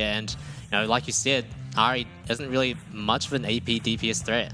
Yeah, it is tough, I think, especially into the Zeri, right? Like that comp that Chiefs played yesterday, where they played particularly the Vi and Syndra. I think that's one of the best ways of dealing with the Zeri. So actually banning away the Vi, not having that as an option, and then taking the Ahri, which, the damage is not guaranteed, right? You have a lot of skill shots in the kit, and obviously the cleanse, the Mikhails, the QSS can come through and make it difficult. Yeah, so I think, I don't know, it feels like PCS, again, have a much better read, especially on the Zeri Lulu dynamics, although Chiefs managed to punish it yesterday. I think it's something that is just not prioritized too highly in OC, and so maybe the kind of correct responses to it haven't been worked out. But, I mean, Bliss, I honestly think they're known for good drafting most of the time, so would be expecting them to bounce back. Yeah, I mean, putting the draft aside as well, I do feel like their play in their game was actually pretty good. It just does feel like they were ultimately outmatched. Just in terms of the champions that were being played, really, it feels like they had good setup around a couple of those dragons, but ultimately weren't able to convert that into much more than just a team fight win. Can agree with that for sure. I do think that, as actually we're going to take it on a replay, so hold that thought. I will come back to it. So what was this? Oh yeah, so this was actually the one good fight for Team Bliss. So they had very good objective setup this game, I will say, and they forced DCG. Well, they didn't really force them. They kind of mind control. That was the word. Them to come and face checked them, and this was, despite being incredibly far behind as a comp that needed to win early, managed to find themselves a team fight win, but it was off the back of DCG misexecution, right? Tristana, he walked too far up, and also there was that face check there by Nesty. Still a very good fight by Bliss, though. So can't be too unhappy with that. The thing I was going to say is that, you know, when you're picking like the Lisa and the Ahri, you want to be able to move around the map and kind of take control of early game, right? Yeah. But it really fell apart when, if you remember, the red buff was taken away so early. This wasn't the last fight, but this was when Benvi, he unfortunately couldn't quite get the engager. I mean, it is difficult, right? Like there is a lot of like dashes and movement speed here, and that really left Team Bliss just nowhere to go, right? Yeah, as soon as they get trapped in the back of the Dragon Pit, it's really doomed for them, especially when Cascada is able to cut off the exit points as well. Why not just kind of just sitting there, unable to go anywhere else, running out of options, and ultimately it feels like Team Bliss actually just ran out of options in this game when they got outscaled. Yeah, for sure. I mean, we can bring up time and time again the draft, but I think, yeah, like you said, the kind of team fight and mid-game wasn't too bad, but I do think the early game, losing that red buff was tough. As we take a look at the damage, I mean, the Scion, the Gwen counter coming into the Scion was so impactful, as well as a lot of damage put up by Cascada. I'd actually quite like to see Hanabi pick up the MVP in this game, or maybe even Hana for his Wukong engages. They were extremely strong, and you have to feel if you're Team Bliss, if you're going to those second phase bans with Scion again, you're banning away both the Gwen and the Gnar. Feels almost like Bliss hadn't done their research on that, or maybe we're just so confident in the matchup. I'm not too sure, but it's something that Hanabi's played before and looked extremely good on. So it was questionable to me. I mean, to be fair, it did look like the Scion was kind of doing its job up until a certain point, right, where the Gwen just kind of started shredding through him. And yeah, ultimately Team Bliss weren't able to find what they needed to find before that point, and Hanabi just runs away with it. Really does, yeah. And I think when Ahri is dealing top damage on your team, that's when you're worried, right? Rough. Because she is meant to be more of a utility champ unless you build her kind of the, you know, full Luden's AP build. As it is Hanabi on the Gwen who picks up the MVP. Certainly used that red side last pick to its full potential. Almost 33% of his team's damage here and a 4.6k gold lead over his opponent. It's not Very bad. nice. Yeah. Good amount of gold. Nice. It's good to see him perform so well off of Gnar as well, because we kind of always bring up the fact that he is so exceptional on the Gnar, and it's a pick that it's kind of hard to ban out a lot of the time because there's so many other things that need to be banned, but it was banned away from Hanabi here and put up a massive performance on the Gnar, or on the Gwen instead. Just, yeah, I'm a big fan of it, especially when you've got the Gragas as well, because Gragas, well, he's an okay solo AP because he does have a lot of AoE, but he builds quite tanky, right? He goes like the Rod of Ages and the Seraph, so it's kind of a while before he actually comes online. But I think Gwen at the Riftmaker, especially with Ghost, has the potential to put out enough AP damage that it kind of can't be ignored, right? It's not like you can go, okay, they only have a Gragas, we can just itemize armor. Definitely not the case when Hanabi's Gwen's in the game. Yeah, and crucially, you know, Hanabi is able to just sort of generate his own lead in his own lane. We talked about earlier how it seemed like DCG in the past, they've been kind of reliant on a Nessie to sort of get things going for them, but actually the side lane's doing a pretty good job this game of, you know, finding their own advantages. They did, yeah. I think Nesty was like 2-5 at some point, so didn't have the best game for himself, and wasn't finding perhaps what he would normally find on the map. But that was it for game number 1. Join us again and after this break to see if Bliss can tie up the series 1-1. Bring the fire, fire, fire. I'm gonna be a soldier, gonna be a fighter. If you want it, I'ma do it 'cause I bring the fire. Gonna take you higher, higher, higher. 'Cause I bring the fire, fire, fire. I'm gonna be a soldier, gonna be a fighter. If you want it, I'ma do it 'cause I bring the fire. Gonna take you higher, higher, higher. 'Cause I bring the fire, fire, fire. I'm gonna be a soldier, gonna be a fighter. If you want it,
非常感谢 iHotel 还特地为了队伍设置对战室，让队伍可以一起在里面团练与复盘。训练室都是采用最高规格的电竞电脑主机，3060 RTX 显示卡 ，AMD 5600X CPU，DDR4 32G， 还有 ASUS TUF Gaming 165赫兹32寸曲面萤幕。网络的部分，全馆使用免费高速光纤专线网路，对手机的用户来说也提供 WiFi 6的无线网路。选手座椅也全面是配置 DX Racer 的电竞椅。现在我们看到的是选手休息与睡觉的地方，我们安排2个人1间房间，有2种房型。床的部分是使用斯林百兰国际5星饭店的御用名床，房间内都还配置了免治马桶、雅马哈的环绕音响以及4K 55寸的电视。玩家们最在意的网咖食物的部分，平常除了自助吧以外，还有提供主餐，包含欧姆蛋、培根卷或者是炸虾饼，可以供大家选用。我们在拍摄的过程中，还有看到民众点的经典网咖泡面哦。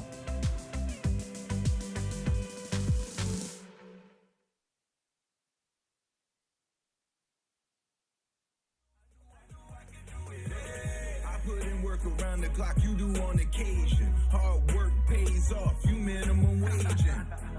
I'm not like you, I work till I make it. You give up on your dreams and you only like 3 days in. Fight for what you want, don't quit at the weigh-in. Don't treat your life like a joke unless your last name's Wayans. Learn from other people's mistakes, you don't have to make them. Some people have to fail to understand what I'm saying. I get it, I know so, they messed up, I won't go. I work too hard and too long to make mistakes that I know so. They might talk down on me now cause they gave up on their own goals. If you live in a glass house, you should be scared of a stone throw. So it's a long way to the top, to the top. A lot of people thought that I was tough, but I knew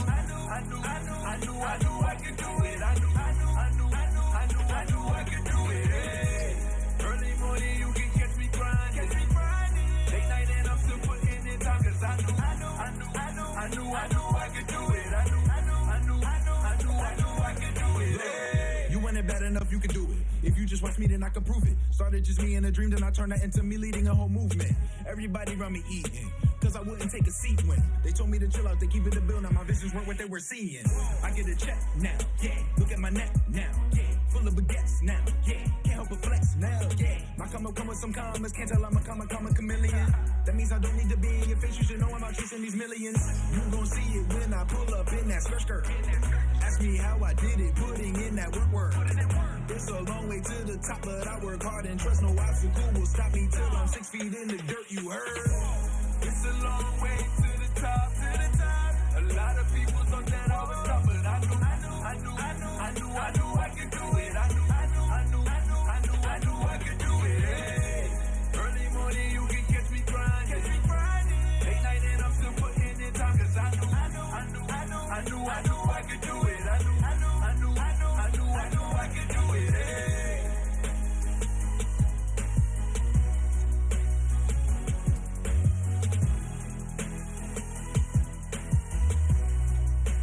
I knew I could do it. Hey. You are the sweetest thing. Yeah. I'll live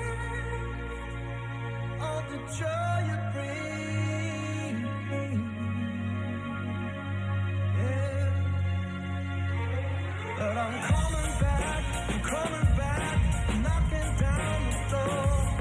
I'm coming back. Are you ready for more? Are you ready for more?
Hello everyone and welcome back to our PCS Spring Split Playoffs here, brought to you of course by Riot Games, Carry Live and sponsored by iHotel. Game number 1 was taken for the side of DCG in, I want to say, relatively dominating fashion over Team Blizz. What, you don't think it was dominating? I think Blizz had some good moments. You know, it wasn't all really Pogadocious for them, but ultimately I think they did have some key points where they really weren't faltering in the face of DCG. Yeah, I can maybe agree with that.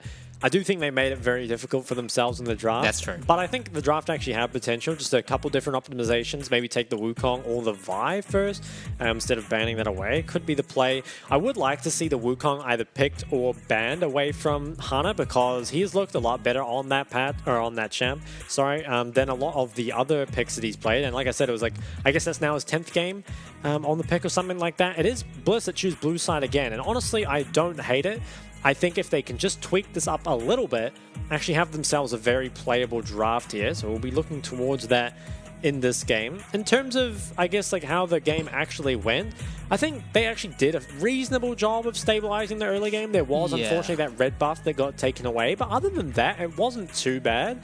But it felt like they were kind of playing a comp that was on the clock to kind of make something happen. And I think that Blizz has looked, and I'd say OC teams in general look a lot better when it comes to that team fighting, right? Yeah, I do feel like their coordination a little bit was lacking, especially in the bot lane, right? With the rest of the map, where we saw, Wine on the top side, whereas the bot side having some kind of like sus among us moments. They weren't they were in places they weren't really meant to be, and I'm hoping that they are able to clean it up in this game. Okay, so Blizz, they adapt. They decide to ban the Wukong, which I think is good. Now, the one risk that has, I think, is giving over the Zeri. Maybe you first pick the Zeri yourselves. I'm not sure if you're comfortable playing it, but I would be a bit worried about giving over Zeri again and not having either the Wukong or the Vi to deal with it. Yeah, I really like it. So much better start here for the side of Team Blizz, taking away that Zeri and also have denied the Vi and the Wukong. On the side of DCG, probably pick up the Gragas, I would have to think. What else could you pick up? I mean, the Sedge is banned. Yeah, Xayah Gragas, maybe that's the play. I guess you could take Xayah Rakan if you really wanted to. I mean, the Rakan ban was what was dropped for the Wukong. Yeah, so could go Xayah Rakan and then pick up... Okay, yeah, I think maybe... I mean, that's probably better, actually. You take the Rakan and the Gragas and then pick your Xayah on 3, because you know that they can't take away the Xayah. If not Gragas, I mean, I guess Jace is something we've seen them flex before. I would be a little surprised to see it picked up. What else could we look towards? Lee Sin is interesting. Okay. I wouldn't really like it, to be honest. I mean... What other junglers are left, really? Well, Pantheon is what we saw yesterday, but I would be wanting to see the Gragas go jungle. So if the Lee is taken away, which it is, I would expect Team Blizz to take away... Okay, so they go for the Xin Zhao. Should pick up the Lulu, you would have to expect, unless you have something else you want to play in the Xayah Rakan, but yeah, it looks like it will be the Zeri Lulu, and you have to think, should be the Xayah locked in on 3. If it's not, then I don't know what to say. Okay, looks like it will be... Come on, just lock it in. Nice. All right, so they grab it. Now, second phase bans here. I think this time, banning away Daystar's champs makes sense. Yeah, ban away the Assault. Team Blizz, if you're going for that Scion, definitely go for the Gnar Gwen bans. If you're going to blind something else, I'm not sure what we'll go for. Okay, so they ban the LeBlanc, which potentially can make blind picking top difficult. LeBlanc ban, though, does make sense, obviously, with Lee Sin is a very strong ganking combo. We'd kind of like to see the Syndra maybe banned away, or the Ahri. I think I prefer the Syndra, but the Ahri ban would work too. It's something that kind of works well, has gang stuff with the Xin Zhao. Okay, so they ban the Lee instead. I mean, it's very good up against the Lee, but I'm not actually sure if it'll be that great in this game, but I mean, I can respect it. Second phase ban is the Gragas there from Team Blizz. Ooh, so it could be the Annie picked up the Nest T. It is locked in. So now, Blizz, you have the trouble again of blind picking your top. Most PCS tops, I think, would just go for the blind Gnar here. It is Orianna picked up as a counter to the Annie. I think does work reasonably well here, and it's a good matchup. I'm a bit scared for Liv, though. I mean, what are you going to pick? Maybe you play the Gnar as well, or do you just go the Scion Ornn and accept the bad matchup once again? I think Liv has looked pretty comfortable. Oh, actually, no, going for the Cassante instead. Surely the Gnar comes out. I think we saw Hanabi have a great game early on. Well, the Kennen could be something interesting. But he had a great game very early in the split, and the Gnar versus Cassante matchup made it look extremely Gnar favored. So I would expect that to get locked in as our last pick. And obviously, he is just so good on the champion. Surely it has to be. Yeah, it must They're be. sitting on it for so long. Yeah, there we go. So they end locked up in. locking it in. I think here, I like Bliss's draft better than DCG's this game. I think they adapted extremely well, got a lot of the things they like. I would still be pretty worried about this top matchup. I kind of feel like the Gragas ban could have just been Gnar instead. I'm not too sure. I wouldn't be so worried about the Gragas, but anyway, they decided to go for it. Overall, though, I like it a lot more. I think you've got a very solid, kind of backline. You've got the Zeri, Lulu, as well as the Ori, and then you've got the kind of tools to protect that, right, in the Xin Zhao and the Cassante. And I think Xin Zhao, especially for those teams, ease of execution so important, much easier to play than the Lee. On the side of DCG, though, they still have pretty good setup, right? Like, they have the winning lane with the Gnar. They still have a lot of CC with the Annie and Rakan. But I'm liking Bliss's chances in this game. Yeah, Hanabi on the Gnar, definitely what I'm going to be looking towards. We'll see if he's able to generate himself as much of a lead as we have seen him do in the PCS regular season. He's a bit of a menace. He really is, yeah. He's an absolute monster on the Gnar. Will probably be taking this top lane to town. Oh, the hat's come off. So now he's playing for real. The hat stays on. It's taking off. But, alright, let's take a look at the team comps here once again. I would maybe be careful around mid lane for both sides, right? I think there's like a lot of volatility in mid because, just with this double ganking jungler, the Lee, as well as the Xin Zhao, and a lane that is going to be trading quite a lot, I think that could definitely be a point of pressure for both sides here. As we do get onto the Rift for game number 2 between DCG and Team Bliss. I think Team Bliss, they've got themselves a much better chance here to take out DCG. Yeah, very, very exciting stuff. Both teams kind of just switching up what they've got a little bit. I hear noises, but I think someone flashed. Yeah, I think someone flashed too. Gotta see it. Come on. Okay, Daystar lost no. his flash. Not too sure what happened. Maybe lost it just to a Annie stun? I actually don't really know. Oof. But that's pretty rough, I think. Losing your flash up against Annie Lee Sin it's going to definitely kind of reduce the amount of pressure you can put on your lane. And when he's got Scorch as well, like he really wants to do something. I think he just walked in and got stunned by Annie, or maybe... Let's have a look. Maybe he just face-checked Orca. 30 seconds until minions spawn. This is really... How did this play? Wow. Yeah, okay. So you got to build greedy kind of going in there. And losing that flash, like we said, it could be pretty punishing. For the side of Team Bliss. You really want your mid to be able to hard pressure in this matchup and should definitely still win the 1v1. But kind of has that looming threat of Hana on the lead constantly. Ooh, W actually does land. Lima's actually ignited, forced to flash away. Heal was burned as well from Benvi. It's really not looking good for Team Bliss so far. They get a lot of damage back onto Orca, but Kriskata doing a lot of damage of his own. Wow, so many heavy trades coming out of bot side already. Yeah, lots of low health bars. This will be pretty problematic, I think, for both teams. I mean, the junglers have to be looking bot after they finish this top side clear. Not even sure who is better for. I mean, maybe the CC is a little bit better for the side of DCG. They have the Flash Rakan W still. But it could be a lot about which jungler gets here first, because I think the counter gank looks really good for basically anyone here. I wonder if anyone will skip camps. Yeah, DCG actually choosing not to try and force level 2, instead letting the wave come into them. Potentially suggesting that Hana wants a better angle to approach this gank. Team Bliss, though, they get the wave in. Okay, getting the wave in I think is pretty important. They can manage to drop a ward. Although, looks like actually they warded the lane at level 1. So Lemus doesn't have a... Yeah, they have no wards available. So it's up to Why Not to be able to protect them here. Hana, I think he's going to jump into this bush. Oh my god, I think Team Bliss are dead. Hana's a bit quicker. Orca does actually expend the flash. I think he should have just flashed for it. I think he would have killed him. Yeah, why not now? Actually finds a W onto Kriskata, picks up first blood. We'll see if he can find another one. Gets the knock up onto Hana. Not quite enough damage or range to get that second kill, but huge first blood for the side of Team Bliss. Great counter gank there out of Why Not. I don't really understand why Orca didn't just invest the flash W. I think could have just killed Lemus there. Why Not? He's pretty low, so he's just going to have to go for that reset. But I think that counter gank is extremely important, right? And especially like killing Kriskata. While the kill does go into the Xin Zhao, which isn't the most important, it's still pretty nice for the early game. and just denying so many minions to Cascada, who, consistent team fight win condition for the side of DCG. It's the start that Bliss are looking for. Yeah, especially because Wino was actually able to save his flash, whereas Cascada uses it just before he dies. Let's take a look at how Hana started this all off. Looks really good from Hana. I'm really surprised Orca just didn't invest the flash W. I think it should have been a guaranteed kill. And because he didn't invest that, it is Cascada who lost his flash and was taken out. And Orca was forced to flash anyway, so Damn. disaster there for the side of DCG, and maybe another one mid. Oh, why not? Gets Grand Entrance knocked up. Sonic Wave doesn't quite connect. BMV now here to support, make sure his jungler makes it out alive. A lot of skirmishing so far in this early game. I'm a fan. Me too, yeah, especially if Blitz can be the ones to come out ahead of it, because I think they scale so well with the team they have. So if they're able to build up, an early game lead and transition that into what we've already kind of known them for, their strong mid-game team fighting, could definitely be a good look for them. Following Cascada does not have any sums, but there isn't a whole lot of threat.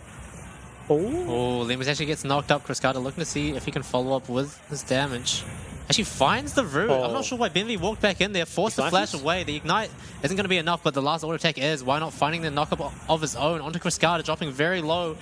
Why not getting it done? Limus picks up that kill. Orca trying his best to get away, but I don't think he's going to be alive for too much longer. Why not connects that dash and finds another kill for himself? Once again, really, really good from the side of Team Blitz, while Benvy ends up going down. Oh, look at the wave as well. Yeah, I think you have to feel that goes way better for the side of Blitz, who have the great wave state.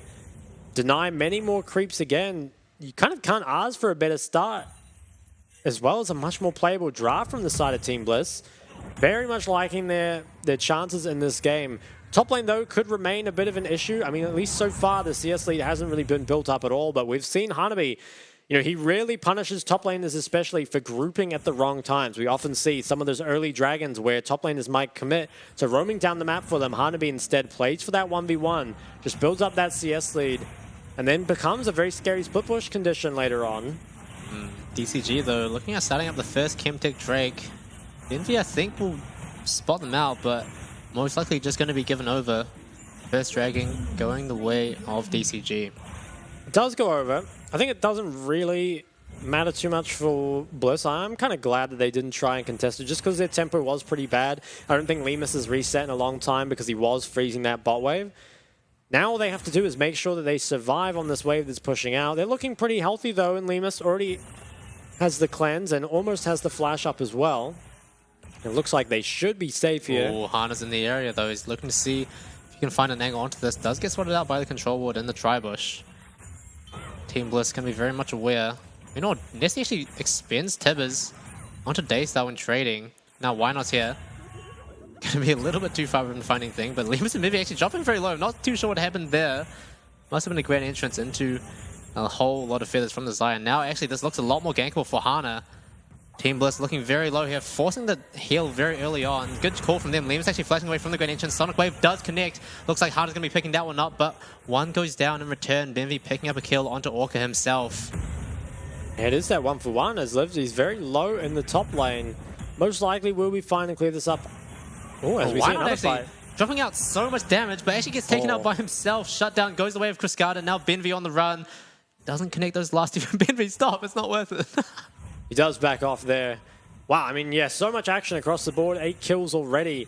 I think that does go much better for the side of DCG. They managed to get Cascada back in this game, and importantly, deny Lemus a lot of gold under that tower.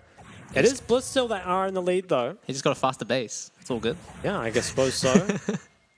He did lose his flash as well, so there's maybe a regank option here, though. Daystar is doing a great job of bullying this lane in the 1v1, as you'd kind of expect out of the Orianna-Annie matchup. We'll take a look at the replay. So why not? I mean, initially it looks like it looks good, right? He's like level 5 versus level 4. But I think there just isn't enough damage left over. And while, it's pretty problematic as well, because Cascada's the one that gets the shutdown and is then able to crash the wave as well. So definitely gets him back into the game. Team Bliss, though, still ahead 1k. Looking towards the Rift Herald as well. Why not on his own, taking that one down. Let's see if Hana looks for anything, but Team Bliss have so much vision control set up on the top side of the map. It's really hard for DCG to find an angle in here. Most likely going to go over without any contest. Think it will. Why not? is going to be able to pick this up, and I think this is very nice. Again, it doesn't look like there's any sort of bot dive trade. Something that we saw in last game was that when that first Herald was picked up by Why Not, the Blitz bot lane suffered pretty heavily as a result, but here, just going to be content to farm. Hana not in any position to make something happen, although now could potentially look bot, but has to know that Why Not should be pathing bot out of base. Yeah, Cannon Wave coming in, but Hana actually sending his sights towards Daystar in mid instead. Daystar's hugging the top side of the map. You know, team spots are looking pretty safe. Daystar might be in trouble here. Nesty doesn't quite have the stun available just yet, but finds it with the Tibbers. Hana flash. That was such a genuine reaction. Okay, I don't know why he flashed, but I respect that. He wanted to just guarantee the kill. As Cascada, he's engaged on bot side, although so much damage. Again onto Benvi. He has no flash. Very low. Lima's trying to protect his support as well as he can, but shut down once again, going the way of Cascada. He's found his way back into this game with relative ease, honestly. It feels like he's being spoon-fed a lot of these kills, and now Lima's forced to back away from his tower, hopefully not going to make the same mistake as he did last game. Well, Cascada, I mean, yeah, you're right. He's getting back into this game now. That kill going down on mid is rough as well. Daystar wants to be able to pressure this 1v1 as much as possible. At least did manage to burn Lee Sin's flash there, which was nice. 1 minute on the second drag. But I think Cascada, he has the Gale Force now, so he's pulled ahead after having such a disastrous early game. And it is DCG that have the slight gold lead for themselves. I still think it's, you know, very playable game state here for the side of Team Bliss, but especially considering how it started, is kind of unusual that it's gone back this way. Benvi now, leaving Ling for a bit, going on a bit of a tiki tour into the river. Not gonna do too much for now though. It seems like both teams slowly starting to set up for the Hextech Dragon spawning in half a minute. Yeah, DCG, they're in this river already, and I think they should probably give this one up just because of the ADC item difference. Although, they are, once again, the ones with the control. Something we've seen Bliss do time and time again is have that control. Maybe they can start it up with the mid priority, but I'd be very worried about Cascada having both his sums and being incredibly strong for this team fight. Maybe if they can leverage Daystar's mid priority, can perhaps maintain control of the bot river. Hana instead, it looks like he's going to try enter through the bot side. Why not? He's getting engaged on. Gets connected on. Warthog back finds Why Not straight into the back line. So much damage coming out. Han actually picks up that kill in the end. Lots of ults expended, but ultimately for the kill on the jungler, definitely well worth it for Deep Cross Gaming. Certainly is, and I think with that, DCG should be able to look on to this drag. Why not giveth and taketh? He was kind of the main factor that got Blitz ahead in this game, but now unfortunately has given over a couple crucial kills that are allowing DCG back into this early game. And a second drag going over to them now, although Team Bliss, they're going to try contest. Lima's actually ulting, going straight in onto Cascada. Ultimate is popped on the side of Zaya. Now Lima's actually gets completely deleted from the map. Benvi now on his own. Daystar trying his best he can to get some damage on the back end of this, but Hana following Benvi over the wall. Now Daystar might actually get looked on as well. No, DCG just going to take the little win and leave. What can they get off this? It doesn't... I mean, the nice thing for Bliss... Yeah, okay, they Herald mid. There is bad tempo here for the side of DCG. Perhaps this can be punished for some mid plays. Lift actually goes back in. Drift King. Yeah, okay. Takes a lot of damage for it. Take a look at how this unfolded. Why not? He's a bit too far up. It is very difficult, I think, to respect the engage of this Lee over the wall. Yeah, unfortunately, does not manage to commit a flash out. And while he buys himself a pretty good amount of time there, it doesn't really end up leading to anything. I'm pretty surprised that Bliss tried to so heavily contest after. I mean, I guess they know that some cooldowns have been used, but are you strong enough? I mean, Lemus doesn't have a Mythic, and neither does Daystar.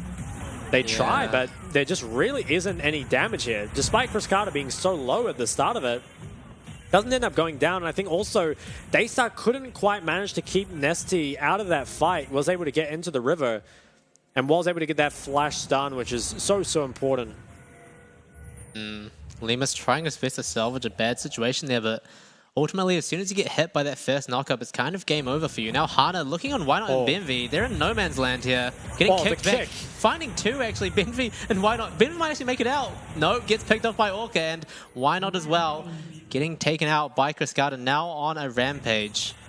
Wow. It's rapidly getting out of hand for the side of Team Bliss. DCG, they've found their way back into this game with massive success. Yeah, such a nice flank there from Hano. It kind of criticized the Lee Sin in the past as not being too impactful, but certainly making it look here. Had that amazing flank and then the kick. Daystar, I think he's going to be able to get out. Looks like he will. And Benvy, you know, he was almost able to get out, but I thought it was 2012 the way Orca just quickscoped him. Why not? Yeah, I mean, it actually looked pretty decent here for Bliss. They felt like they were the ones in position, but Hana manages to dodge perfectly. And look at this kick. I mean, it's so good here. Manages to catch them both. And Benvy, you know, he makes a run for it. Orca chases him down. That was a 360, I think, as well. Piscata's getting engaged on. Actually has he ult? forces out the Zyra ult as well. Lemus heads to try and dodge the fizz. It actually flashes out of it. Huge play from him. Shut down. Going the way of Lemus. That's a lot of gold back into his pocket and potentially step one for Team Bliss trying to regain their lead in this game. Yeah, nice punish there from the side of Bliss. It is a flash trade, but getting the shutdown has to feel good, as well as shoving in that wave. And now Lemus should be able to grab himself the Mythic, which is a pretty important power spike to hit here. Yeah, still a little bit behind Piscata in terms of actual items he's collected so far, but definitely a step in the right direction for them. Wait, Daystar, I guess, was caught out on the top side. Did anyone die here? I guess just use the flash. Well, why not actually flashing forward okay. there? I didn't even notice that happened. What but the heck? Yeah, okay. Did get the shutdown. Guess we didn't notice. Or maybe we were in a replay. I can't quite remember. But Cruciata, he was caught shopping. Yeah, last second of the recall. Tries to get a little bit greedy, and this flash from Lemus is perfect. Really just nice before there. the feathers hit him. Cruciata was trying to make that montage, but Lemus wouldn't let it happen. Yeah, and these are take some notes from Orca with the 360s. Okay, Hanabi's TPing back. Yeah, it looks like he's going to TP back. This Nara is very strong in this early fight, and I would expect Bliss to give this one up. You still have very solid scaling, I think, with the Orianna, Zeri, and the Lulu. So you shouldn't feel too forced to fight, but it looks like they're going to try, and I'm not sure this is theirs to contest. Yeah, they want to. Nesty's in Fog of War right now. Does get spotted out now by Wynot. They're trying to muscle their way in here, but this is so difficult. You don't want to put yourself in a choke point where Nesty can easily pick off multiple people. Same with Orca, actually. Yeah, Hanabi's about to hit Mega Nara as well. They managed to reset this, but I'd be Team Bliss. a bit hesitant as Bliss. Maybe if you can wake out the Nara ult? Or the Nara Mega? Finds the Sonic Wave, but chooses not to engage just yet. DCG actually do get speaked off the Rift Herald, so small win there for Team Bliss for now. And as soon as Hanabi's Mega now runs out, there might potentially be an angle here. Could indeed look. Hanabi does not have the Mega, wants to try charge it up. 25 seconds on the third drag. Team Bliss, once again, they're in the river first and they have the control, but the problem is the side of DCG can just go down mid and always pressure that mid tower. Lemus gets chunked a little bit. Has a shield bow though, so can always sustain it back up. And Hanabi, he's got to find some way to get his Mega here. Can do it by face taking damage. If DCG can get the mid priority first, maybe they can regain some of this control. Nesty, he spotted out, and I think Liv should be able to get him here. And Nesty on a huge flank, but does... Oh my god, actually finds a stun onto Wynot first. Wynot does get the ultimate off, but I think it's going to be too little too late. Now DCG looking to try and make short work of this team fight. Hanabi goes Mega Gnar, finds a stun onto Lemus as well, instantly cleansed, but actually going to survive for now. Slides over the wall, back to safety, but Daystar and Benvy as well also on the run. DCG, they find 2 kills from there, and surprisingly, Nesty actually makes it out alive. I cannot believe Nesty got out alive there. I mean, it just, to me, looked like he was straight inting, but managed to just walk past Lived. Had the stopwatch as well to buy so much time. And this should be the third dragon going the way of DCG. And despite Team Blitz perhaps having the advantage in scaling, I don't think they're going to get the opportunity. And it is actually the first tower that goes down to 17 minutes. Hadn't even noticed that no towers had gone down, but it is picked up, I believe, by Nesty in bot side. As we'll take a look at this, Nesty, he goes on the widest flank ever, and I would have thought that Liv would have just all-outed him, you know, away from the fight early on, but actually allows him to get in. And that's what takes one out, and the Zhonya's avoided the Oriole. I think big mistake by Liv, probably could have just killed Nesty for free. And Hanabi, he found so much impact at the back end of that team fight. Now on the bottom left, though, Team Blitz actually starting up the Rift Hero now. DCG not really in the area. Seems like they're just going to give this one up. Overall, though, Team Bliss, 3k gold deficit for them, and 3 dragons for the side of DCG as well. It's looking a little bit rough. They do scale pretty well, but it's just a matter of whether or not they'll be able to make it there or not. I don't think the gold deficit is unplayable, but the 3 drags, like you said, is an issue, especially because you're forced to contest this fourth one, and it might be before you can complete your key items, right? Yeah. We've already got Kriskata with the Navori. As if we are having some sort of find the bot side, but I don't think anything will come of it. Lift, he's going pretty hard though. For it. Actually gonna go for the all-out, taking over the longest wall on the Rift. He's still looking for it, but wait, Hana's in the area now. Lived actually kind of puts himself in a bad position with his own ultimate. Wow. Insane engage from Hanabi. Yeah. Manages to just bring him through the wall. Crazy. But the Herald is being dropped top. Ooh, Maybe Nesty. can trade this tier 2. This is a good angle for Nesty. I wonder if Team Bliss will actually have the foresight to check this bush. Ooh, DCG, they're moving up. I think they know it's pretty scary to be here. Most likely will be able to get out. So the tower will survive for now. I would be looking again towards Lemus. Can he complete the second item before the 4th dragon in 3 minutes? Oh, Hana. Hana's really just all over the map right now, finding so many angles to just not even find a kill, but just pressure Team Bliss and really make them feel scared about what parts of the map they're on. Lemus standing so far back from the wave. Does feel pretty scared here. Has both sides collapsing. Has his Lulu behind him now, so should be all right to clear this one out.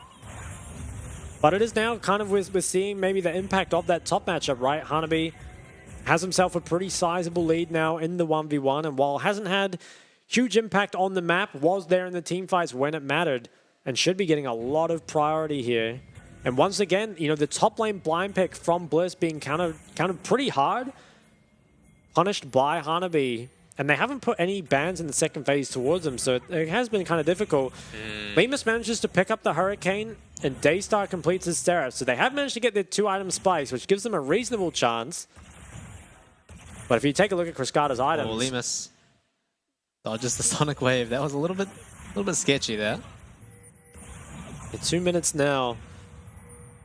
I think there's DCG don't even need to look at Baron, can just force Team Bliss to face check them on this 4th drag. And they have so much engage and so much pick that once you fall behind as a comp from Team Bliss, sure, you do scale well, but it's going to be so difficult to actually regain control around those objectives. Only 21 minutes here. I wonder, Nesty, he's currently doesn't have the Shadow Flame, but must be pretty close. You'd have to expect will have it for this next fight. And Kriskata angling for that Bloodthirster. Once he gets that, it's going to be so difficult to take out, especially because as long as he can manage to dodge the Orianna ult, there really isn't a lot of threat to him. You're kind of relying on your Zeri Lulu out DPSing, but given how far behind they are, I'm not sure if that's a realistic win condition anymore. DCG is still investing a lot of resources into this top side, trying to make sure that Team Bliss have no vision at all in the river. Doing a pretty good job of it so far, but looks like they're going to reset for now. Team Bliss making the most of this window.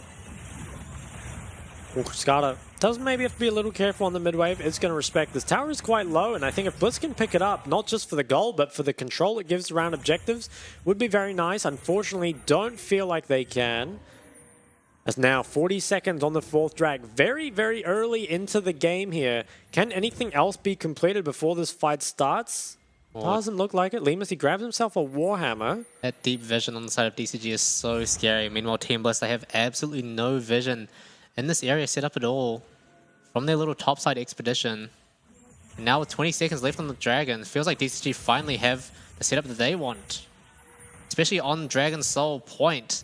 It's looking a little bit scary here. DP comes in from Nesty.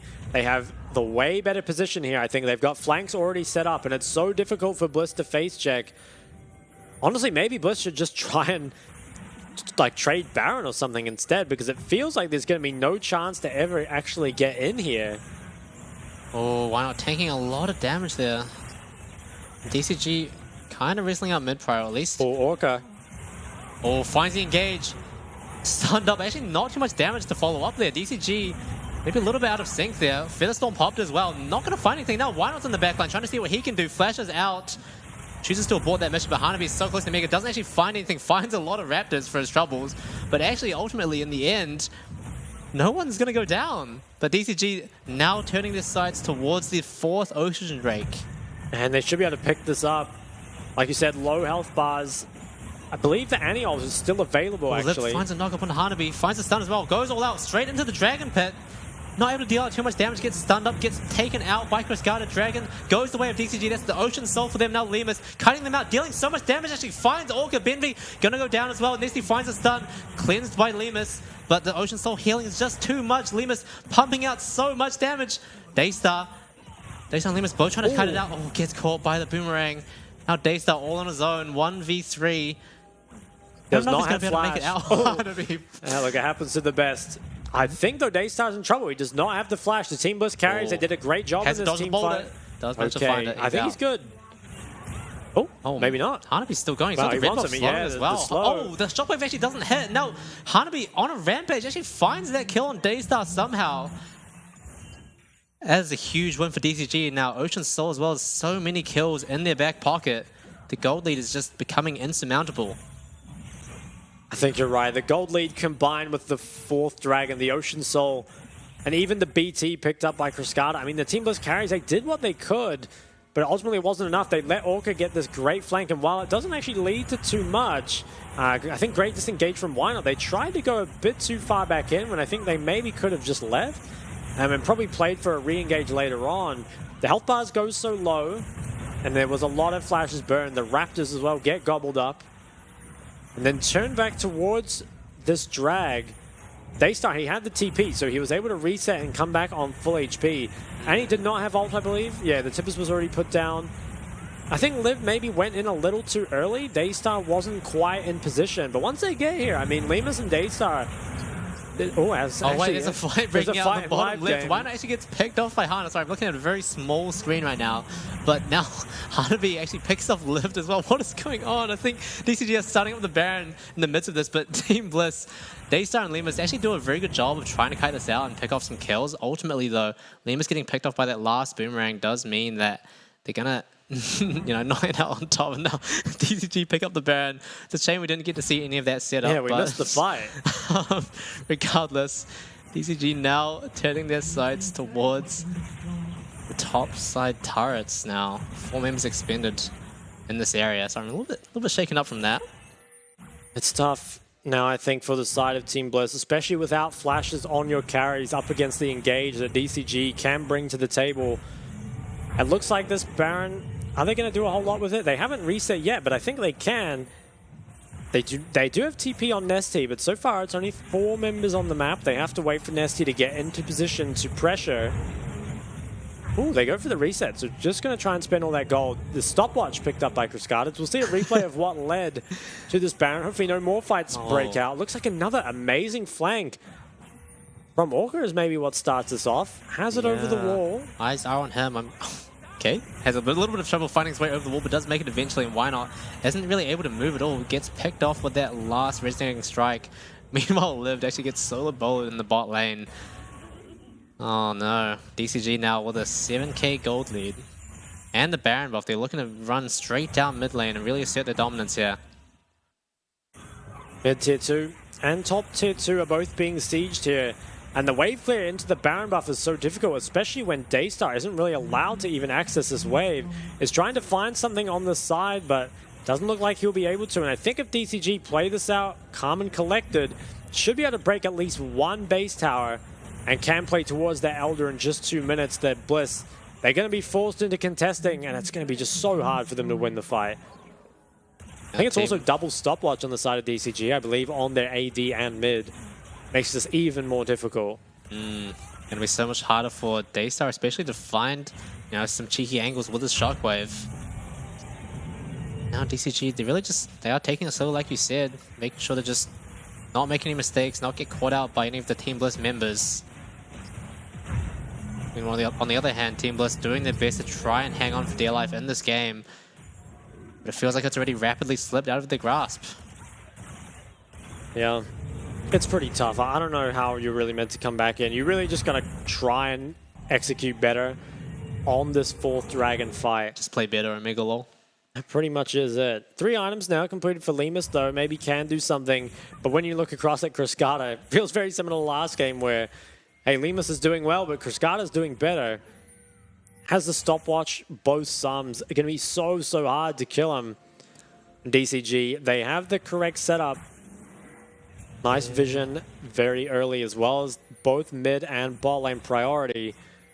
It is so hard to enter this bot side as the side of Bliss. You probably have to go through mid, but it can't even be difficult showing on the mid waves. Looks like, yeah, okay, they are going through mid, which I think is the correct decision. Have to be really careful, though, on the side.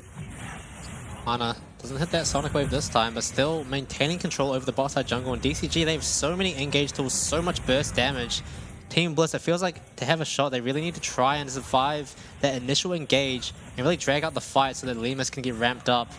Cascada on his own in the mid lane means that Team Bliss are going to try and walk up, but Nesty is waiting in the wings. Team Bliss have no idea. 3-man ultimate, so much damage coming out, followed up by the grand entrance. Hana now looking onto Lemus, making sure he can't DPS the rest of his team. Oh no, it's disaster. Triple kill here for Cascada. Lemus going to get picked off. Oh, actually does survive for now, but Hana be flashing forward to get that kill. Now Dace the last surviving member, but not for long. Cascada's going to find that last kill. Ace for DCG, and it feels like they're going to go for the end here.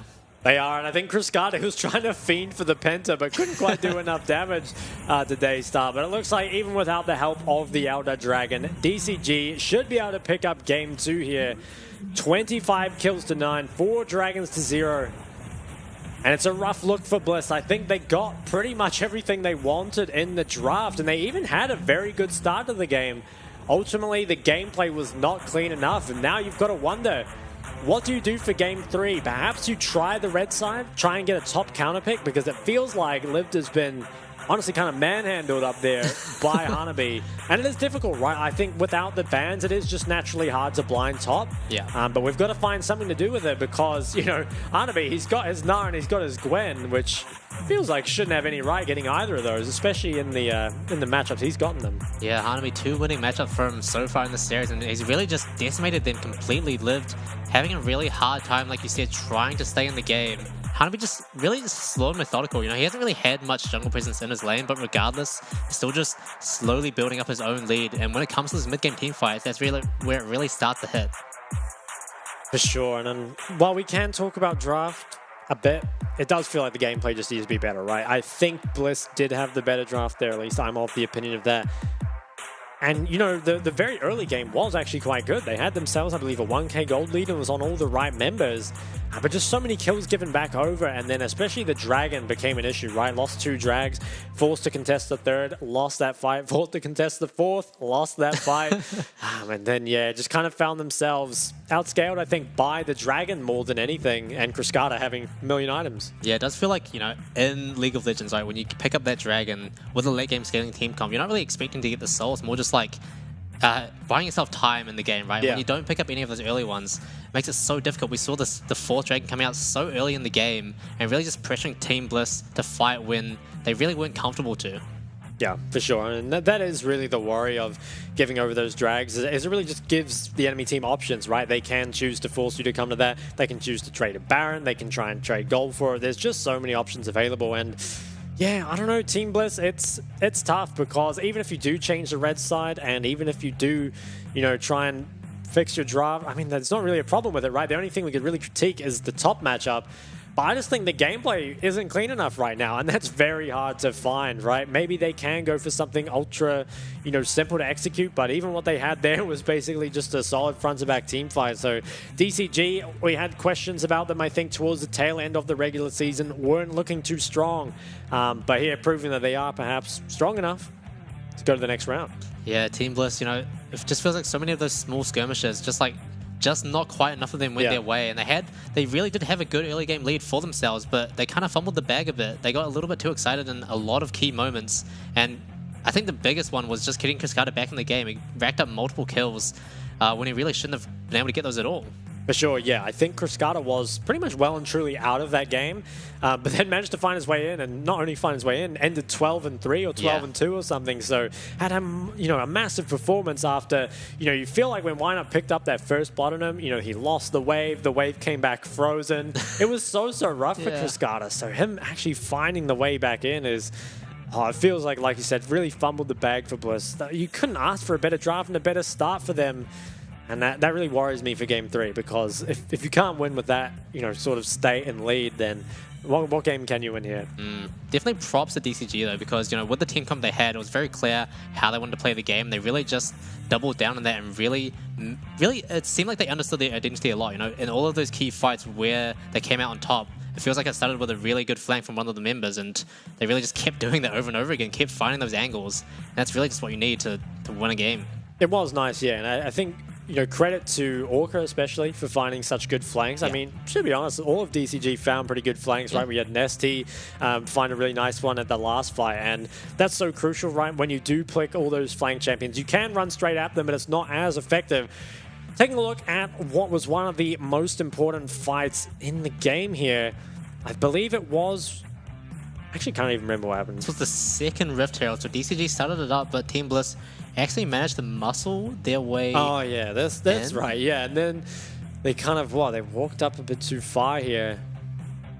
Actually, don't remember what happened in this one, to be honest. I think this one takes a while to ramp up.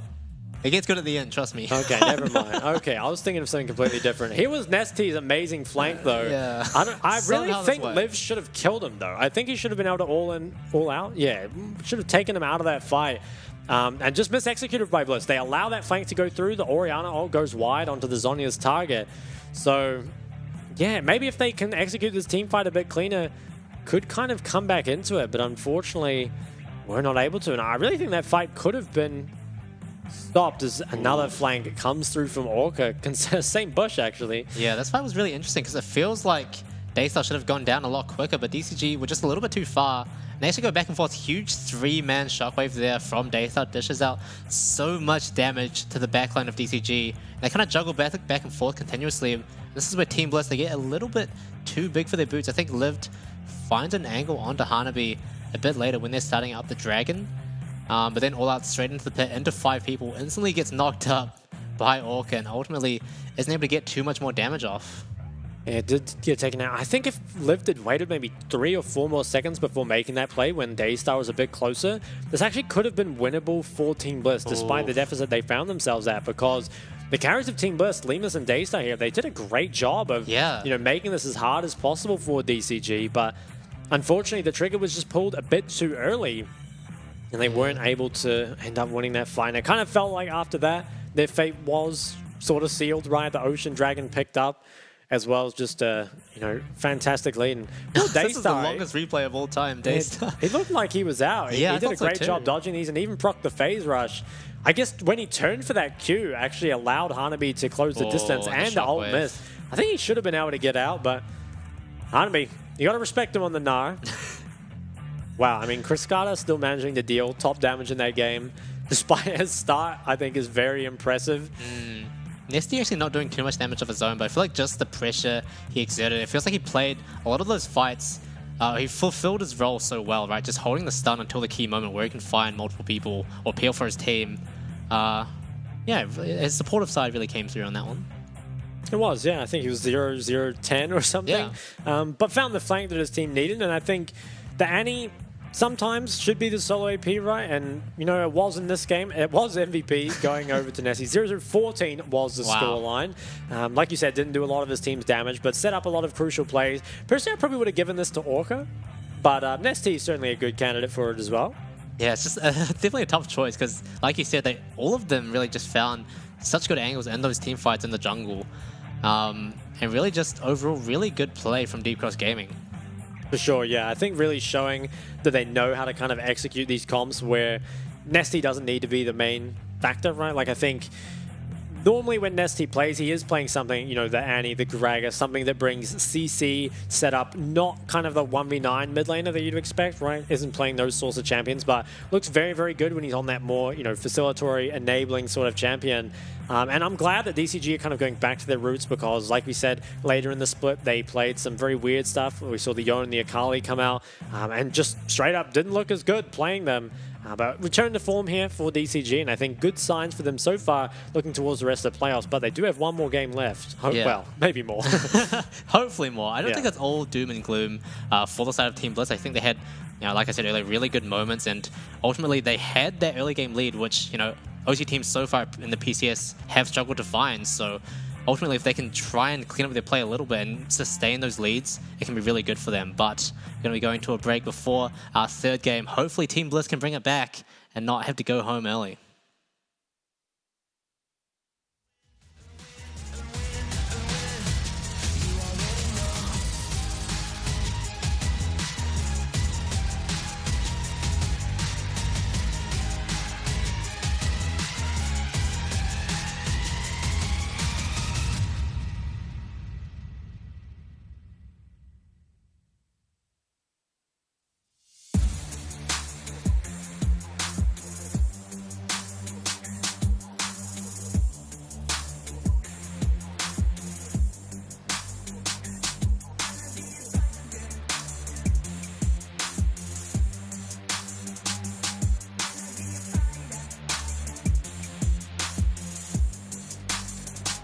I'm gonna be a soldier, gonna be a fighter. If you want it, I'ma do it 'cause I bring the fire. Gonna take you higher, higher, higher.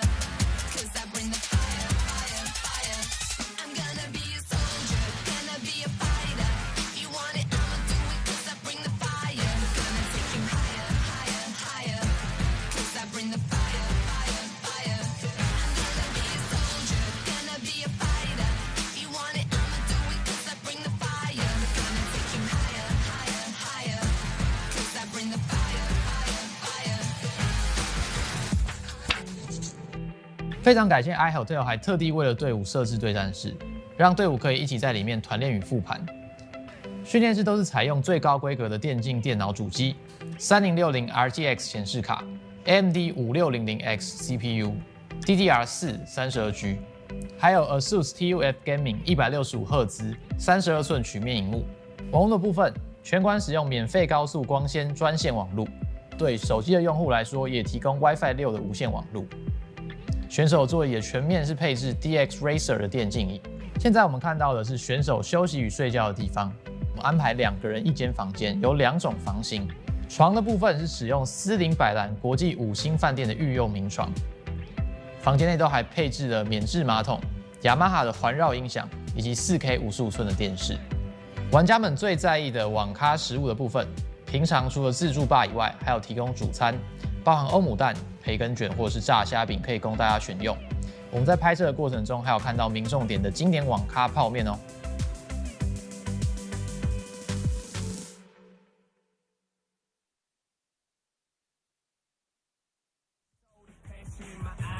People starve, the hunger pains feed my desire. And I desire throne, a scepter with a castle. I'm the king of this jungle, they call me Mufasa. It's simple, I'm sunning these dudes. On my Usain Bolt, yeah, I'm running these dudes. I try to explain, I'm not the norm. When I'm in red form, we still on the runway. I ain't even airborne.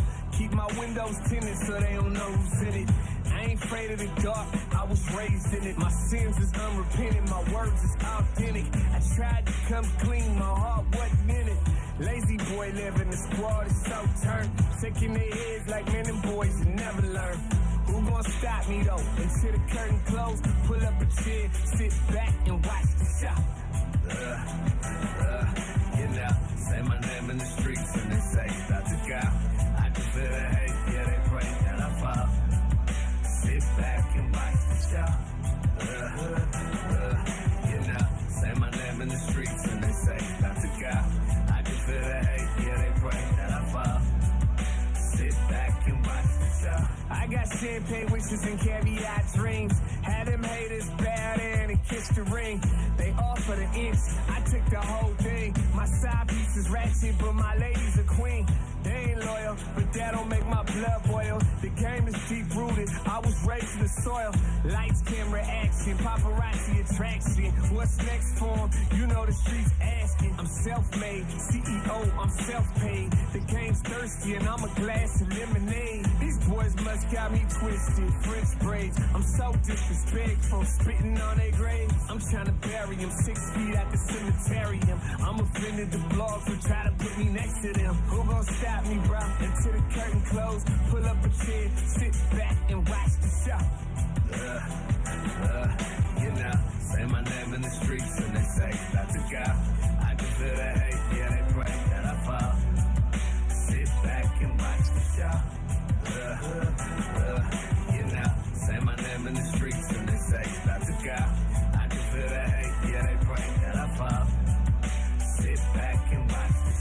knocked in, but never out. I hit that canvas, but never seen more than a 6 count. I'm the reason they packed the arena. I'm the reason these young girls is at the top of their lungs screaming.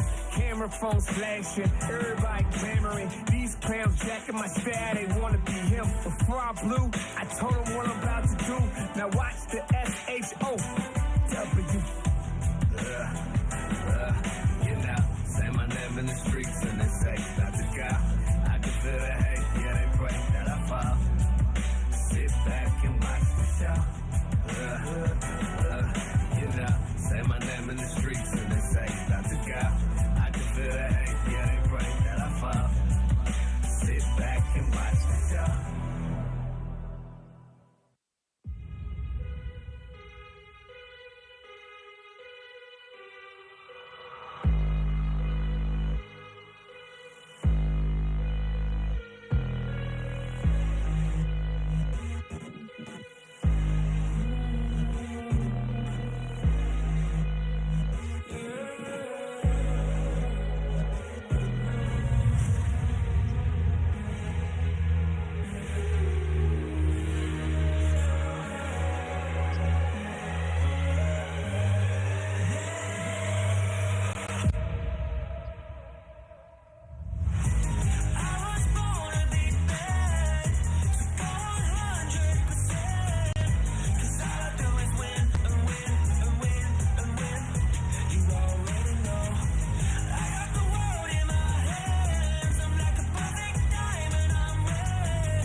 Touching on me, I'm winning so good. Go write that check, cause I'm building too much confidence on that heavyweight flex. I've been earning and working, everybody want this. I'm untouchable, stacked up, Greek God. I got the thunder and lightning, energy rush.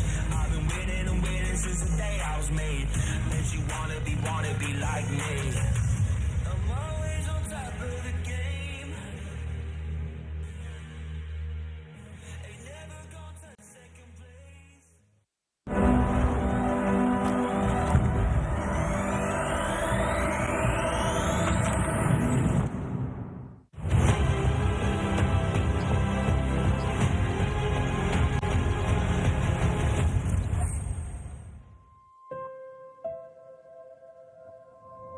Hello everyone and welcome back to the PCS Spring Split Playoffs, of course, brought to you by Riot Games, Carry Live, sponsored by iHotel.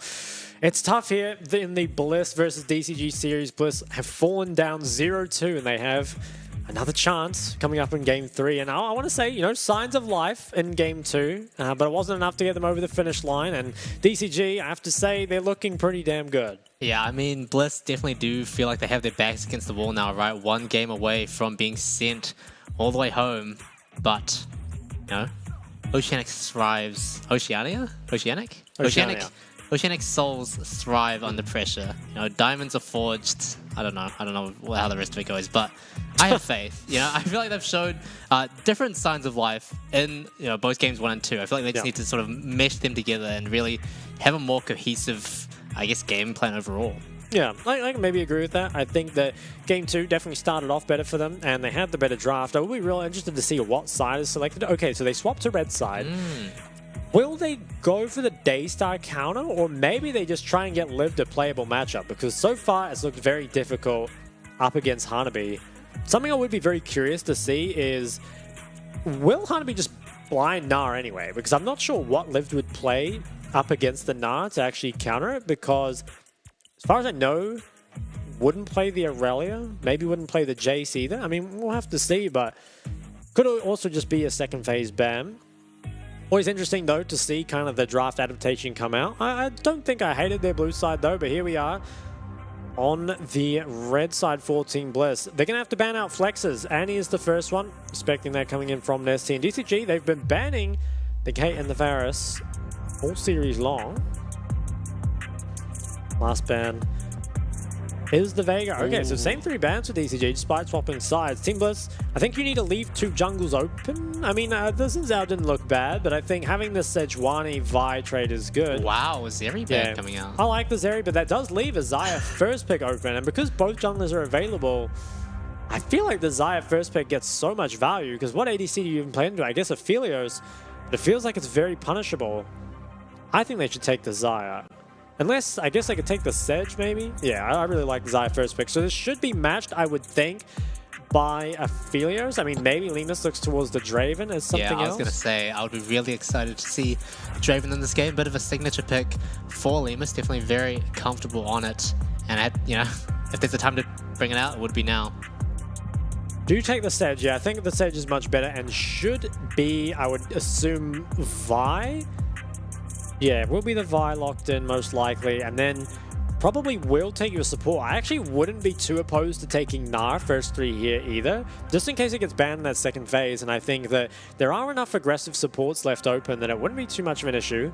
We'll see though. I think definitely pick the Vi and then choose between either Gnar or one of those supports, you know, the Leona, the Nautilus, the Thresh. See though. Could even take away something that works with Sejuani, something like Asante or Renekton, but I think Hanami looks so much better on other things. Yeah, definitely still lots of options on the table right now. Good to see what they whip out. Might be the Gragas. Yeah, they go for the Gragas, which I think is, it's still nice. I think the flex isn't as good on the blue side, obviously, but it does give them always something to kind of come back to.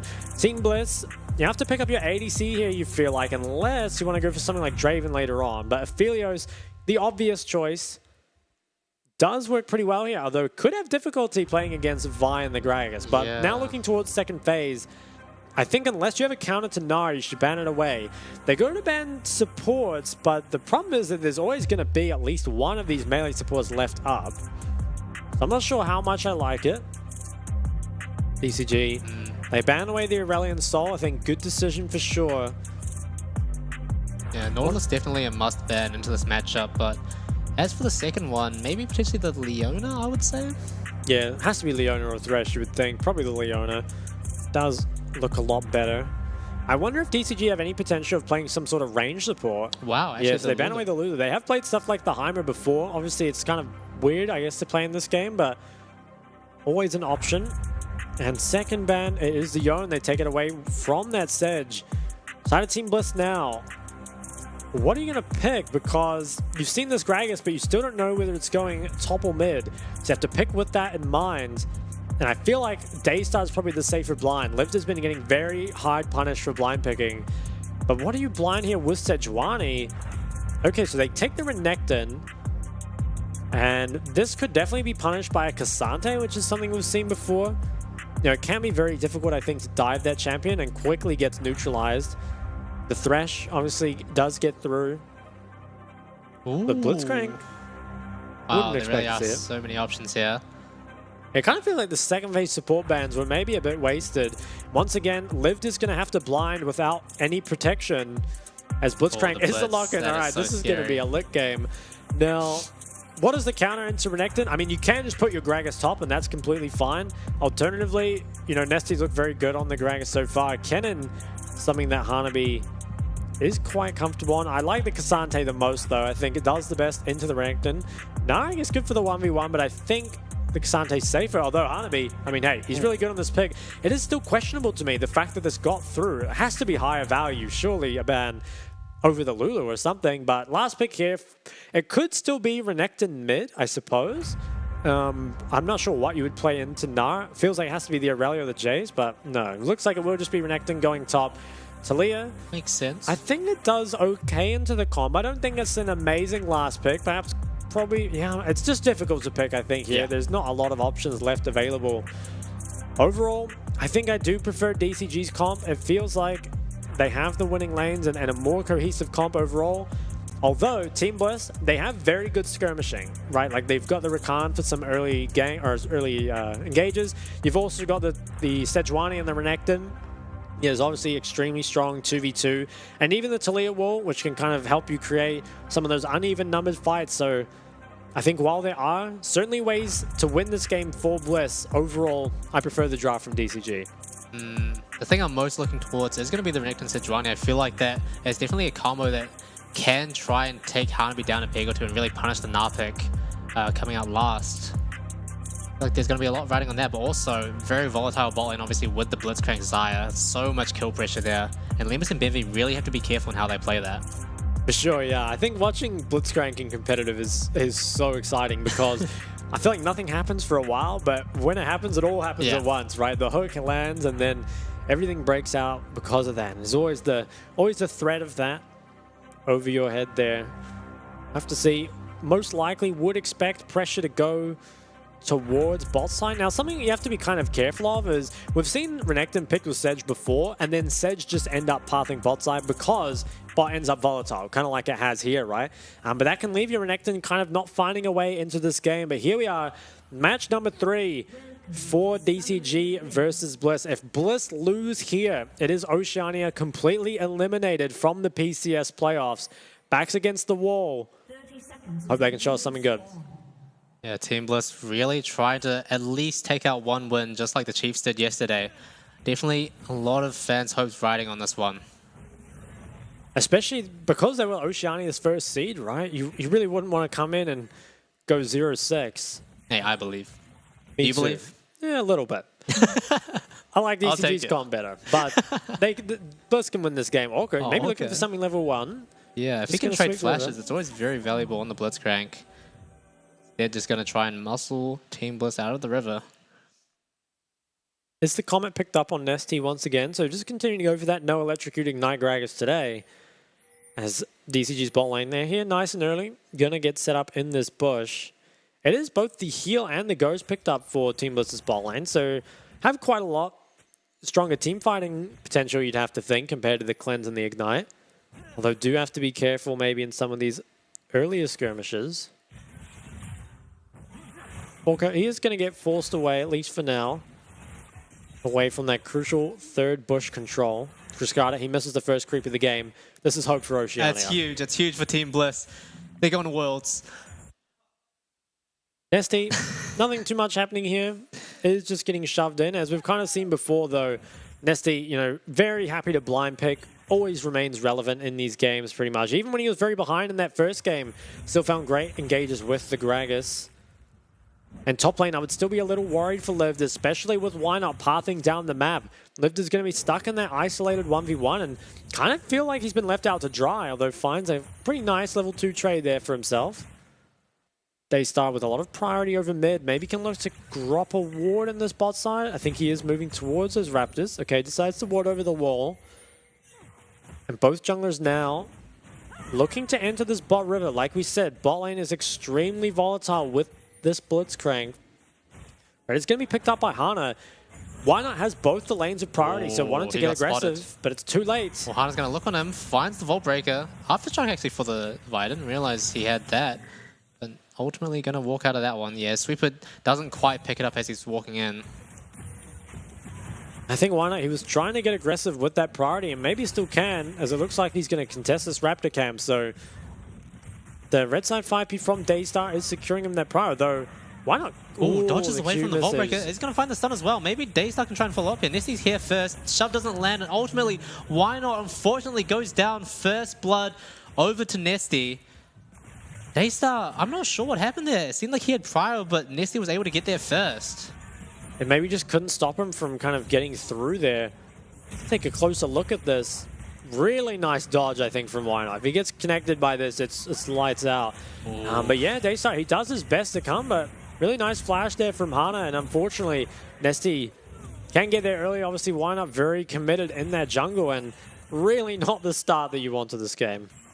Yeah, it's really not too good. It seemed like Daystar and Wynot just were barely not on the same page there. Hana now once again looking in on Wynot. I think a bit more even this time though. Daystar's quite low on mana, so not going to be able to help out too much. But Bot lane, they solo killed. oh wow, Nemesis is actually down. Benvi might be next. Finds the flash knock up. Forced to trade flashes and get out of there. Oh, actually almost gets picked off by the feathers. so low. Wow, Daystar. Hana's still going. He's going to get out. Wynot does have the flash, but oh, Nesty could be in trouble. Does not have a flash. Got his dash wow. cancelled. Is just going to be able to walk out of there. Somehow, though, bot got solo killed. They must have been hooked, I would assume. It was Lemus that died without using some, so Yeah. must have been hooked under tower or something.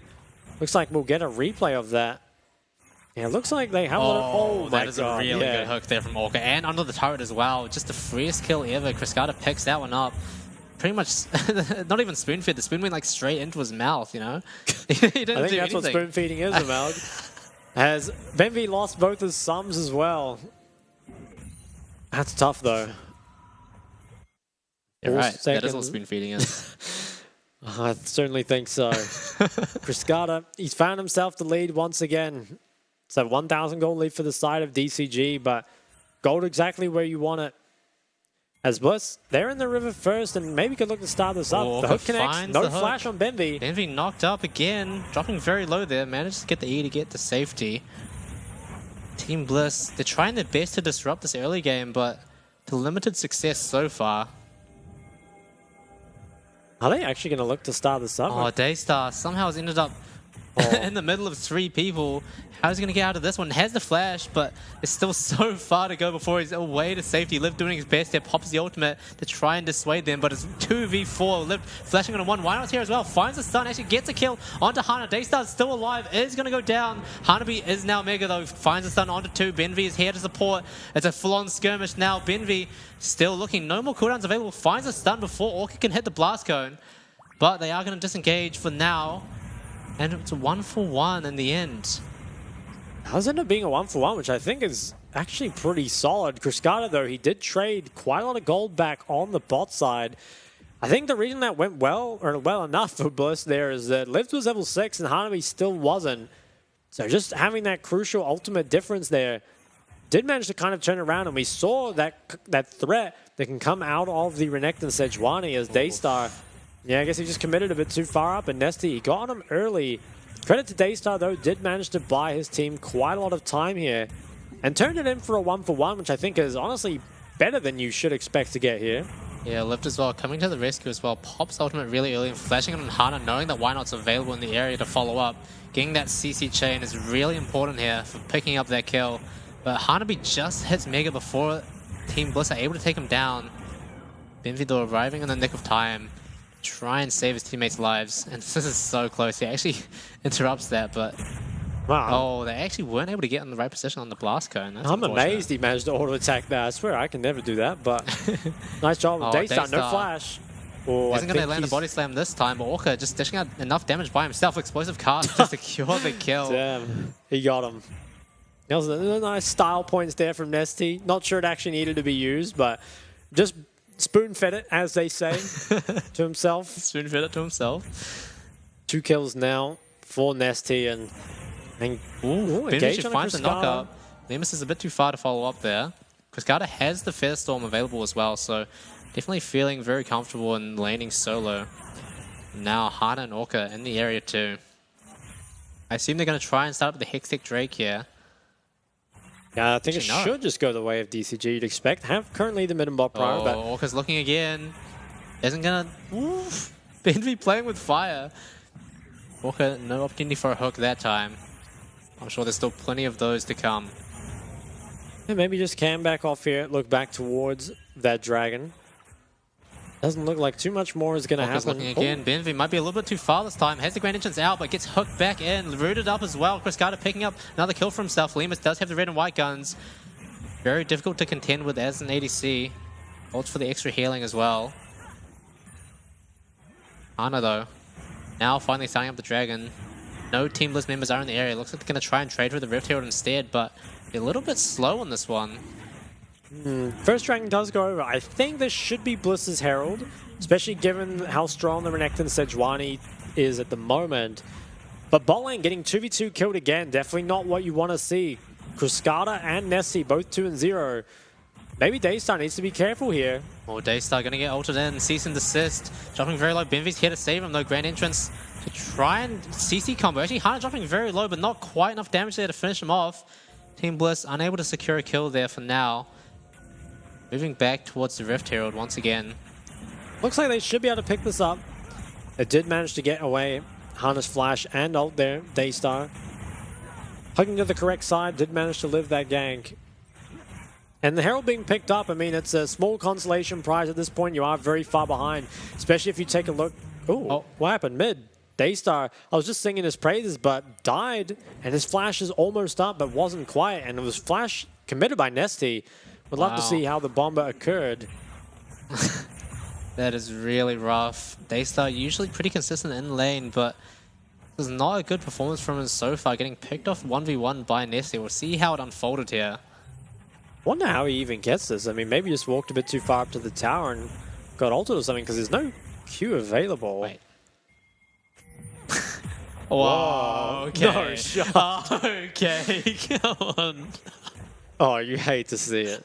You really do. As we see another engage. Hunter's got the Vault Breaker onto Benvi. Once again, going to slide his way to safety. Sorry. I can't believe I saw that. Fine. Plates are worth a lot of money. I respect it. Oh no, now Lemus trying his best to click this wave under the tower. He does have his jungling support available to try and... Ulti trade. Yeah, Featherstorm is actually pretty big. Oh, Lemus is Lemus so low. Taking so much damage there. Gale Force completed for Cascada, dishing out so much damage with those feathers. DCG still trying to force Lemus off this tower. Daystar No, once not again getting again. looked He up by has Nesty. flash. Wham Oh, bam, thank you no. ma'am. Nesty on a rampage, 4-0 now on the Gragas. This guy is a demon. He really is. He's not even going the Rod of Ages build. He doesn't want no scaling. Scaling's for losers. He's going to take over this game nice and early. The bot tower is going to fall at just 11 minutes. And so much gold onto the members you really don't want it on. Why not? Nesty and Orca now looking for him. Finds the knockup, finds the body slam. Stunned up now though. Doesn't have the hook anymore. Why not going to make it out of there with his life? Still has the Rift Herald available potentially for Team Bliss to try and find something somewhere on the map. But Daystar dying over and over again in the mid lane really limits their options. It is just difficult, I think, to recover now as it's Leo. Oh, no, Gonna he's get getting locked engaged on on again. again. Hana popping the cease and desist, flash away, but you can't flash away from death. Orca trying his best to follow up here. Nesty as well in the area. Finds that last barrel. Why not? Finds the stun as well. Benvi now the target. Gonna get taken out before he can flash away to safety. Lemus is here, has the root. Actually picks up a kill for his troubles. Somehow. It's not the worst. Does have the double buffs now as well. That's always nice to have as an ADC, but still a very big gold lead for the side of DCG, and Team Bliss still have a long way to go here. It does feel extremely bad. Look, Daystar, I mean, he feels safe with jungle and support in the area, and even has flash, but it's just so far behind and very difficult, I think, to play out from this point. Falls down to 0 and 5. Benvi as well, I think, did end up going down. Even invested the flash and was still taken out. Hana, though, not too sure what he's up to. Did get killed there by Lemus. Is this the second herald or the first herald? I think it's still the first herald, actually, that Why Not has. Hasn't actually been placed yet. Maybe wants to try and look for something top. This is the first time Sedge has gone towards the Renekton lane. Kind of felt like there was just too much pressure bot side to ever leave that lane alone. At the same time, your Renekton hasn't really been used or enabled early game, which is something we've actually seen PCS teams struggle with a lot too. Yeah, Hello? Team Bliss trying to scrounge up what gold they can in the top lane. Gonna pick up 2 plates there. Lived picking up a little bit of extra gold for himself. But Lemus at the same time, he's struggling to pick up CS in the mid lane. Cascada's just so strong at this point in the game. It is difficult, yeah. Just kind of has to sit back at this tower, and second dragon spawning in only 35 more seconds. I think if you're Bliss, you just give this one up and try and trade as much gold as you can on the top side of the map. Try and prepare for some sort of third dragon fight here. Lemus doesn't even have the mythic, so surely no chance at contesting the second drag. From the side of DCG, you can look to continue to extend this lead, right? Have a 5,000 gold lead at only 13 minutes in. Currently get priority in pretty much every lane. Only Nesty has to be careful on the weak side right now.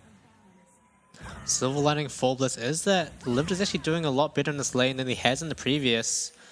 Gonna be not too far ahead at this point, so potentially still a threat with the Renekton, but not sure if it's gonna be enough to overcome the rest of the lanes who are just accelerated so far ahead. Ooh, Cascada, he's going to try to defend the weak Nesty. side. Then He he comes the in. 1v2 dive. Now the tables have turned. Nesty going straight onto Lived. Finds the kill. 30-second death timer for him. And now Lemus and Benvi trying their best to support here. Flashing away from that Mega Gnar ult. But they actually do end up picking up the drag. It's Hana that picks it up, but they also do a great job of defending their weak side. And Team Bliss, they probably thought that they were going to get an uncontested top tower there, but didn't end up going that way. DCG just winning all across the map right now. And the top tower will fall too. Bliss, I think you've run out of options here. It feels so tough now to come back in this game. You've got to try find some of these bounties, but killing a Gragas and a Xayah certainly isn't the easiest combo.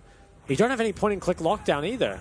Yeah, Team Bliss, they have some tools to be able to find picks, but it's just the damage is the main issue. I'm not sure they have enough to back it up. Limus dodging away from that hook, very nicely done. Does have the red and white guns available as well, so would be the best time on paper for them to look for a fight, but it's just so hard. DCG are doing a really good job of making sure to stay together and not get picked off out of vision. Now, for the side of DCG, what can you do to snowball this game more? You have to think looking at this mid-tier 1 is your next objective. You've managed to get both those side lane towers. Should be able to collapse your side lanes mid and use this to start opening up the game just a little bit more. Don't really feel like they need to be too hasty about it though. Obviously have fairly strong composition in those team fights, especially with Cascada having the Navori at only 15 minutes, which is pretty disgusting. Looks like Hana will start up this Herald, and most likely we'll see that used mid as well, unless it can be broken naturally. Nesty as well, 6-0 on the Gragas. Getting towards the second item, and Daystar hasn't even completed his first. And it's rough, right? We've seen time and time again, Daystar with the red side counter pick has been very, very effective, right? Has single-handedly won so many games for Bliss. But unfortunately, in this last game here, has that red side counter pick, and it's only led him to a 0-5 Talia. Yeah, Team Bliss really struggling to find a handle on this game. DCG just keep picking up the pace, and they're really not giving Team Bliss any room to breathe. Even Liv getting pressured off his turret. Nesty doing such a good job of kiting out the Renekton. He's going to get stunned up now, but might still... Ooh, Daystar actually trying to support here, but unfortunately not too much that can be done. Hana sidestepping away from the Talia shove. They even dropped very low as well in the mid lane. Team Bliss, they really need to try and lock down one area of the map and work with it and hope and pray that DCG, they walk into it without knowing what they're getting themselves into. But DCG, they're playing this out very safely. I think, yeah, if you're at the side of Bliss, you're kind of praying for DCG to make a mistake, right? And if they do play it out correctly, you have to feel like it will be their game. 2 minutes on the third dragon. I think Bliss probably should just give it up and again try and trade, but it feels so hard to make up this gold at this point. Maybe you can get the top tier 1 for it. You have to think if they try and contest this third dragon, it's just going to be a wash. They're really they're so far behind here. DCG now looking up to set up towards the bottom side of the map, walking in Orca and Hana. So difficult to face check these two. Blitzcrank and Vi. As soon as he gets spotted out, you're going to get CC'd. Lima's going to be the target. Season Assist comes out. Why not going to try and do his best to save his ADC's life? But what can be done? Nesty's godlike. 7-0 now on the Gragas. Almost fully stacked on the Darksteel. They find a pick onto Cascada. No, it's actually going to go into Hana. But now they're turning around, finding a kill onto Benvi. TP comes out from Lived as well. Team Bliss, they're chasing from Orca. Finds a cheeky hook onto Daystar. Double kill now for Cascada. Now Team Bliss, they really have to get out of here. DCG, they keep finding these kills. They found all that in what was a 4v5. In the meantime, Hanabi, as we kind of said before, just likes, values his alone time up here in the top side. Gets himself a tier 2 tower. That gold injection. Oh, doesn't actually go. It does go down. Lived, I'm not sure if he's allowed to do this. Yeah, he does have the ball completed, but Hanabi has the Triforce as well, and just not quite enough damage there. Let's take a look at how it's all unfolded. Hana, he goes straight in with the Cease and Assist. Really no other thinking needed. Orca hooks him in, and that's Lima's done. Team Bliss, they try and find a pick. Why not actually finding a very close ultimate onto Cascada with the shove as well, but just barely. Cascada cleanses it and Featherstorms away to safety, and from then on out, it's DCG just really just playing the fight out to perfection. Finding this hook, Orca just so insane on the Blitzcrank hooks this fight, generating so many picks, so much gold for DCG. And Team Bliss, what could have potentially been their opportunity to try and turn this game around, gets shut down. Shut down indeed. 9,000 gold lead towards the side of DCG. They start nice juke out on the Gragas ult.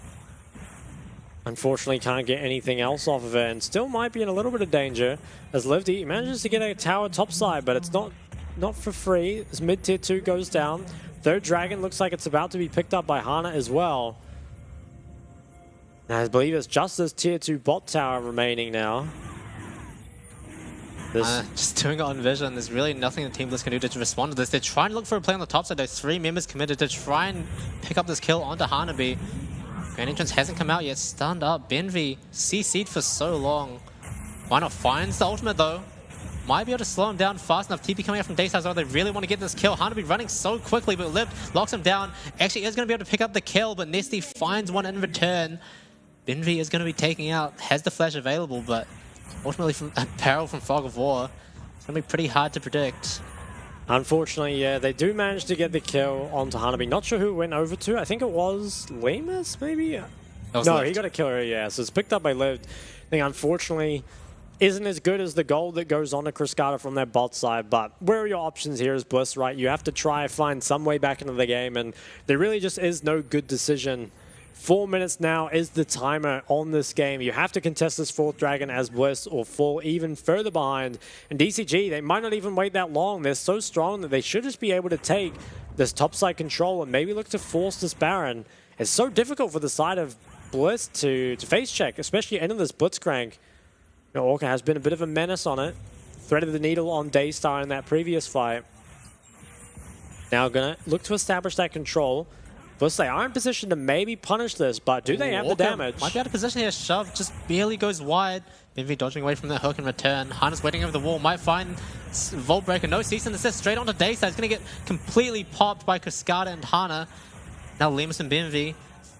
A little bit of trouble there, but once again, DCG going to move away from there and focus their efforts onto the Baron. They haven't spotted out by a ward on the Pixel Bush, though. And Lemus has red and white gun, so potentially it could be a fight angle for Team Bliss if they can find the right entry point. Nesty, though, is doing so much zoning here. Team Bliss, they have no way in. Why not? Trying his best to walk. Orca's hook is going to be up very shortly once again, though. Hanabi finds a slow into Benvi. Double body slam. He's just off the map now. Liv, the next target, going to get stunned up, silenced, and taken out before he can respond with some damage of his own. Now Lemus, he has a lot of those white shurikens, but it's not going to be enough. This gets completely evaporated. 3 members from Team Bliss taken out by DCG in relatively easy fashion. It's really, really rough for the Oceanic team here. I think Bliss probably don't have a way to win this game anymore, unfortunately. Maybe you can Hail Mary something. Oh, Daystar. Orca once again finds the hook. Cascada trying to follow up. This song isn't going to do too much, unfortunately. The sad bard crying emote as Cascada is now unstoppable. 3 items at 22 minutes on the Xayah. What can Team Bliss do? Yeah, it's so hard now. The engage comes out again.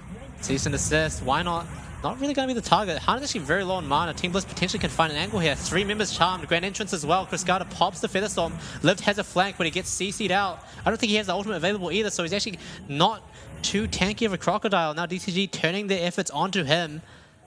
Cascada and Hana are going to be... Lived is playing around a bit with a blast. Oh, he got him. That's an absolute win. Yeah, I think... Oh my god, Liv's smurfing on him. Yeah, Lived has actually got the fancy feet. Uh-oh. Can he dodge this one as well? Oh, Volt Breaker is going to connect this time and does get taken out by Hana. Now Benvi going to get locked on. Nesty tries the body slam, but Benvi flashes away from that one.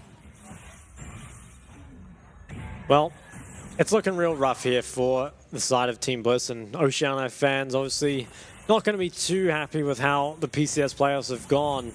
As it looks like DCG, they really just need to put on the finishing touches. The mid inhib goes down. Top inhib is open. It looks like Hanabi's going to move towards it, and this bot inhib starting to be sieged as well. The wave is just now crashing.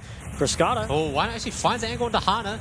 Does get cease and desist off before he goes down though. Lemus actually gale forces away, but Cascada chases with so much damage on these feathers, on these auto attacks. They start surfing away to safety.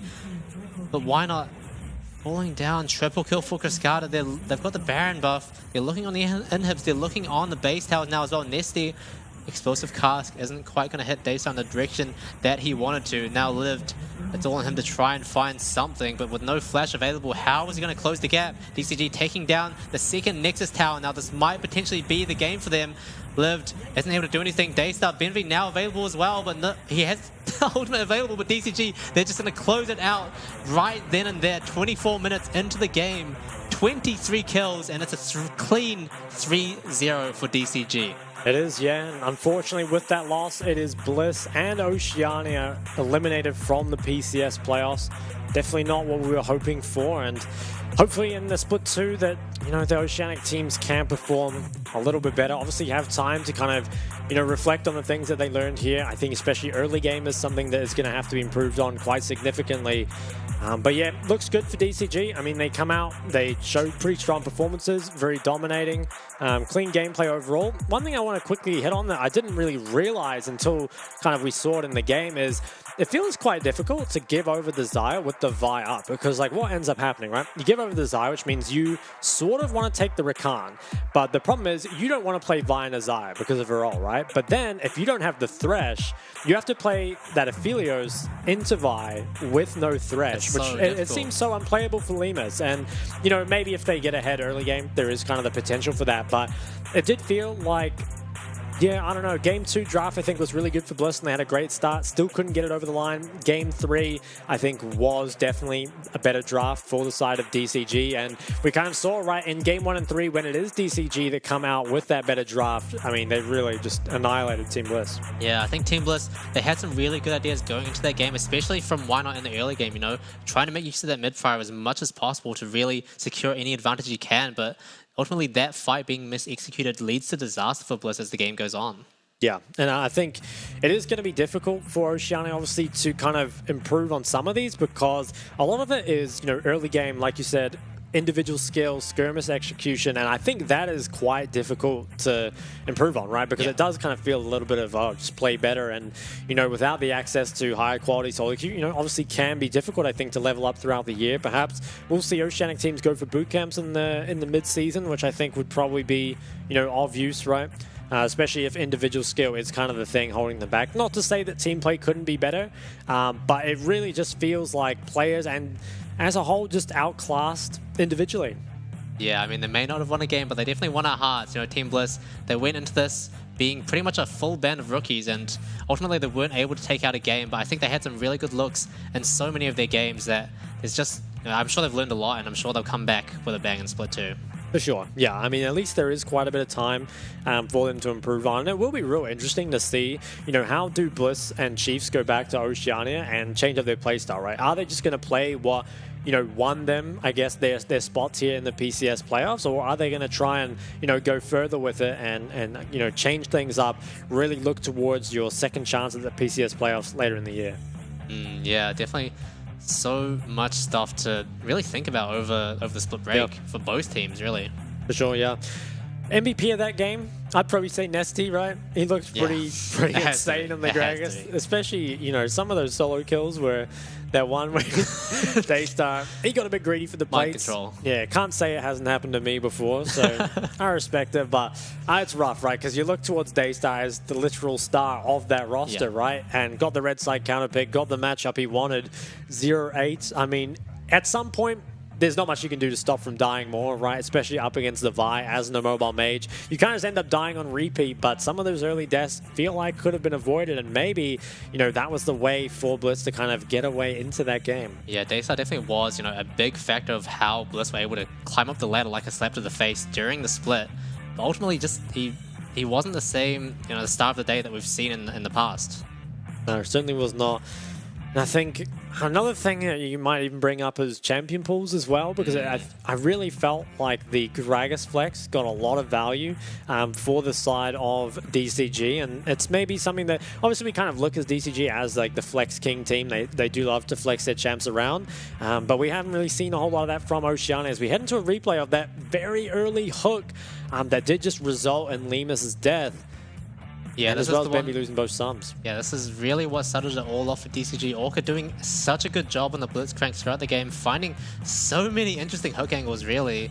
I feel like he hit more than he missed, which is really pretty good for a Blitzcrank. It was, yeah, and seeing really the unplayability of Aphelios up against this, as well as the follow-up fight. I think it was so nice by Orca, who did manage to, you know, get a real... Oh, yeah, I mean, the engage from Bliss was so close, right? But couldn't quite get him, and then Orca, I actually don't know how he managed to hit this. Was probably expecting to get a Sejuani and got even more. And yeah, I mean, it felt like from that point there just wasn't a whole lot Blitz could do. They go down in only 24 minutes here. And look at the damage, especially from the mid and AD on the side of DCG. Definitely battling for first place there, but ultimately Cascada gonna take out that top damage spot. The Nesty though, he just, I don't know, it just feels like in all the lanes really, they just did such a good job of just really outplaying their opponent. You know, Nesty especially just finding so many solo kills, some of them, you know, given to him, some of them not, but ultimately it's just, yeah, what can you do really? Yeah, once you fall behind, I think it is very tough, but for me, it has to be Nesty getting the MVP. I think when you blind pick like that, still manage to solo kill and go something like 9-0 on the Gragas, that's really the sign that you're doing something right. Because you're kind of expecting your blind pick to be, you know, losing priority, still having some impact in the game, but not having an absolute, you know, turbo 1v9 performance like he did. I think credit to the other DCG members, like certainly wasn't a bad game. Orca, okay, Well, yeah, I can definitely respect that. I'll allow it, There were yeah. some pretty insane hooks in that game. Definitely be my runner-up for sure. He's only 52% of his team's KP, but definitely passes the eye test, right? Found some hooks that feels like probably shouldn't have happened and was really the catalyst for starting all of this off, right? That first initial kill onto Lemus is what began to snowball the game.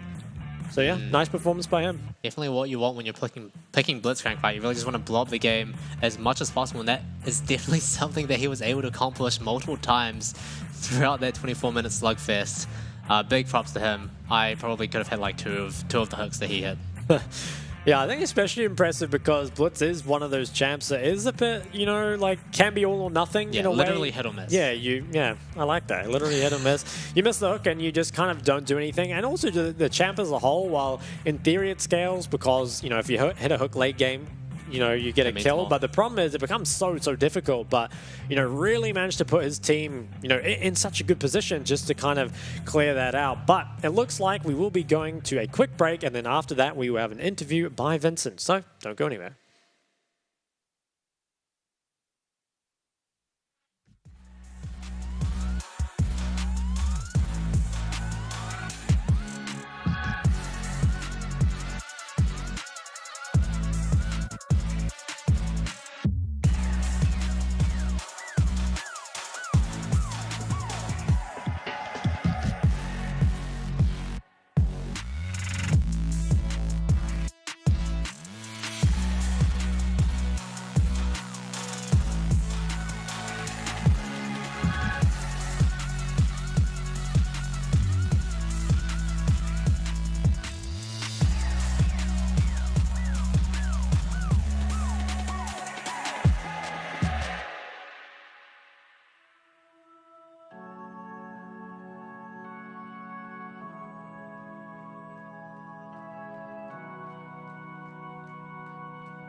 inside a castle. I caught you riding on the wrong side. So I'm moving like a salsa.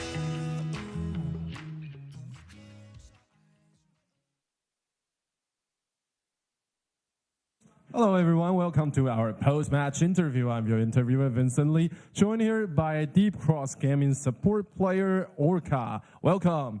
欢迎大家收看赛后采访。那我们今天也非常欢迎 DCG 的辅助选手 Orca 来到这边加入我们采访，欢迎。大家好，我是 DCG 的辅助 Orca。Okay, first thing first, because I heard that this is actually the first time you take an interview. So I have a personal question for you. Why do you name yourself Orca? Do you know what Orca means? And why do you like this ID? 所以听说这是你第一次参加这个赛后访问。那我也有一个个人的问题想问，就是说你 ID 取叫 Orca， 那你知道 Orca 是什么意思吗？然后为什么取叫 Orca？Orca 是虎鲸，然后因为有个 VTuber 虎鲸嘛，Hollow Life 的，所以你喜欢啊？哦 ，OK， 好，太有了，好，没有问题。Yes, I do know Orca is an animal, and I call myself Orca is actually because there is a VTuber from Japan, also named Orca, and I like her very much. So that's pretty much why. Okay, coming into our first question, I want to congratulate you on the victory tonight, and that was quite a series. How would you rate your performance today, you and your whole team? 就恭喜你们今天晚上赢得了今晚比赛的胜利。那这是一个很算是蛮嗨的一个 BO5。那你会给你还有你的队友打今天的表现打几分呢？可能打个8分吧。8分嘛，其实8分还给蛮高的。对啊。那剩下2分是在哪？剩下2分在哪里？第二把没有死的话，应该就还不错，就不要送啊，不要送。Okay, I'll actually rate ourselves 8 out of 10. The 2-point missing is because I think we died too much, failed a lot in game 2. So if we can fix that in the future match, that would be great. Okay, next question. To be honest, there were a lot of funny moments during the series. For example, the double face check back in game 1. And also, Hanabi's Mega Gnar ult 6 Raptors in game 2. One of our casters actually said, you don't seem too sure. He doesn't seem too sure of winning. And how do you feel about that? And what actually happened? 就是这场比赛里面其实有很多就是算是有点搞笑的时候啦，就比方说像第一局的时候，在情势很好的情况下，然后你们的2个 C 位同时就是连摊草丛，然后死掉。然后包括说像第二局的时候，也是有团打的蛮混乱的，像哈拉比就是纳尔直接开大摔6鸟，就纳尔大6只，对，就是这种局面其实蛮多。然后甚至有一度就赛评都会说，感觉你们教练的表情看起来都有点像是不太确定自己该不该赢这个比赛。那就是到底发生了什么事情？为什么今天的比赛感觉失误算是比较多？第一把那探草啊，那中路探草，那个他自己失误，他杰地我是那个就想说可以就叫他冲。哦，你觉得他可以？因为是你一直叫他冲的，其实。就一半一半吧。他觉得他可以秀。了解。那整体打下来，你觉得你们的失误的状况就是会不会有一点多了？改善就好了。接下来改善就可以。So actually, during game 1, the face check, the mid laner Gragas face check, that's his problem. And Azari face check because I told him to just go in there. It's 50-50. It's half his responsibility. The other half is on me. And I asked him if he thinks their mistakes during the games are too many.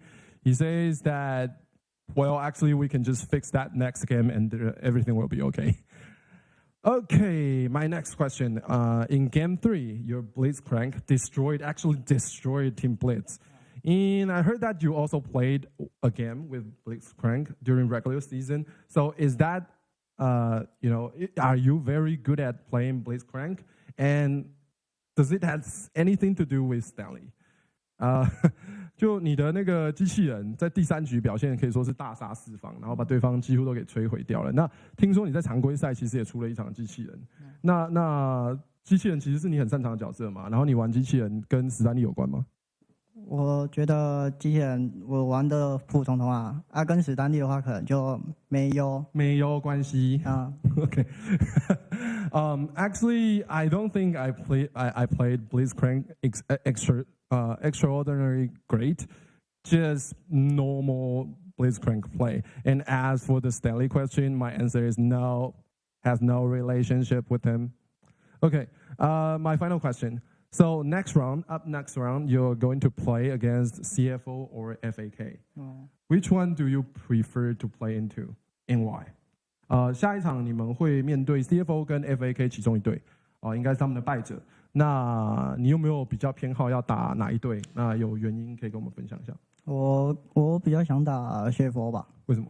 感觉就感觉比较熟，就感觉就比较了解他们。没有，也没有，就比较想，就想要，对吧？就想要，我就想要。Okay. I would love to play against CFO next round. As for the reason, there is actually no reason. I just want to play against them. Okay, that'll be all, and thank you for joining us in the interview. We'll toss back to the casters. 感谢你接受我们的赛后采访。那我们现在就把镜头交还给评论席喽。谢谢。Thank you, Vincent, once again for the interview. Interesting that he wants to verse CFO. Thinking about it. Yeah, That's tough, by the way. Yeah, that is our next series, right? CFO taking on Frank next week, I believe. I'm pretty sure it's before the PSG game. I'm sure we'll get a look at the schedule soon enough. Hopefully we will. But I'm pretty sure that is the next one. And that could be a real interesting series, I think, because Frank Esports probably the strongest early game team overall, but CFO also, they kind of play for early game. Like, they always try and stack up their dragons. So I think that's going to be an extremely explosive match, and I actually wouldn't be surprised to see, despite the teams being relatively close, it could end up being a 3-0 just because, if Frank kind of managed to do what CFO are doing, but a bit better and shut down their early drag win condition, I could see it being pretty tough for them, but it'll be an exciting series nonetheless. Yeah, for sure. As the PCS sort of starts to continue on in the playoff circuit, it seems like the gap between the teams seems to be growing a little bit smaller. It's interesting though. We still haven't seen PSG just yet, which I am very excited for. But taking a look at the bracket, we've got Frank versus CFO coming up in our next match next week, followed up by PSG versus Impunity. Impunity, of course, taking down Team Bliss 3-0. It will be interesting to see if they can, bring some of their energy to their match against PSG. But in the lower bracket, we've got BYG and DCG both waiting for their next match in the lowest bracket. Lots of exciting stuff. For sure, yeah. I think those first two games especially, that's kind of all our top teams right now playing off against each other, so it should be really interesting.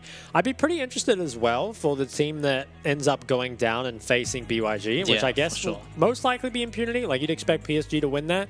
But that could be real interesting because BYG, they looked very good at the tail end of the season. And I mean, it's kind of hard to tell, I think, BYG and DCG's relative strength to the other PCS teams, given that they've only versed those OCE teams so far. But, maybe both those teams are actually quite strong. So we could have some really interesting best of fives ahead of us. Maybe we still have 8 best of fives total ahead of us. So lots of games still. Yeah. Yeah, for sure. I mean, I feel like the biggest question on my mind is, do you think Impunity... You say that PSG are going to beat them. Do you think Impunity is going to be able to take a win? There was one game in the regular season where Impunity kind of pushed PSG to the limit, but I think it was a game where Waka got like 14 kills on Zeri. It just feels so hard to finish off PSG. Like, sometimes they do fall behind in the early game. Sometimes they have some team fights that don't go the best, but the problem is they're just so consistent in their game plan, and Waka just always manages to carry. Like, I swear, unless someone's chopped off his fingers for playoffs, there's just no way PSG are going to lose to Impunity. Yeah, also DCG I think were really surprising today. I think although Bliss, they weren't able to pick up a win, DCG, they looked very strong in all 3 games and definitely a lot cleaner than I was expecting personally. So I think that whatever team they end up playing against, Frank versus CFO, hopefully will be an interesting matchup and pretty close. Could be, yeah. I definitely think the way DCG won, especially like game 1 and 2, is pretty different from normal.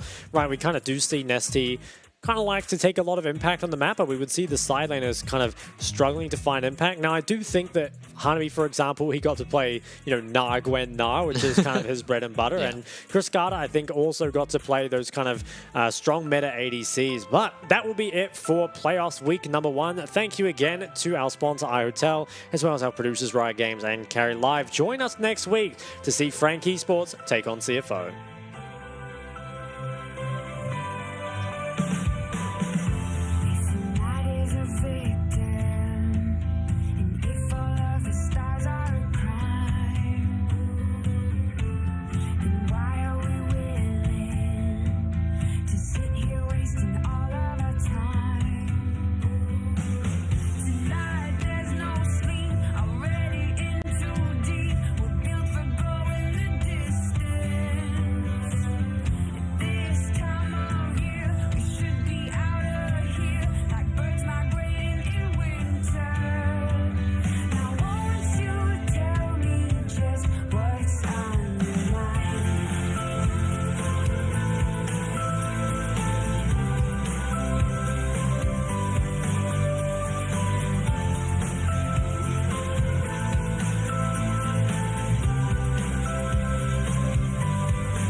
What has been seen can't be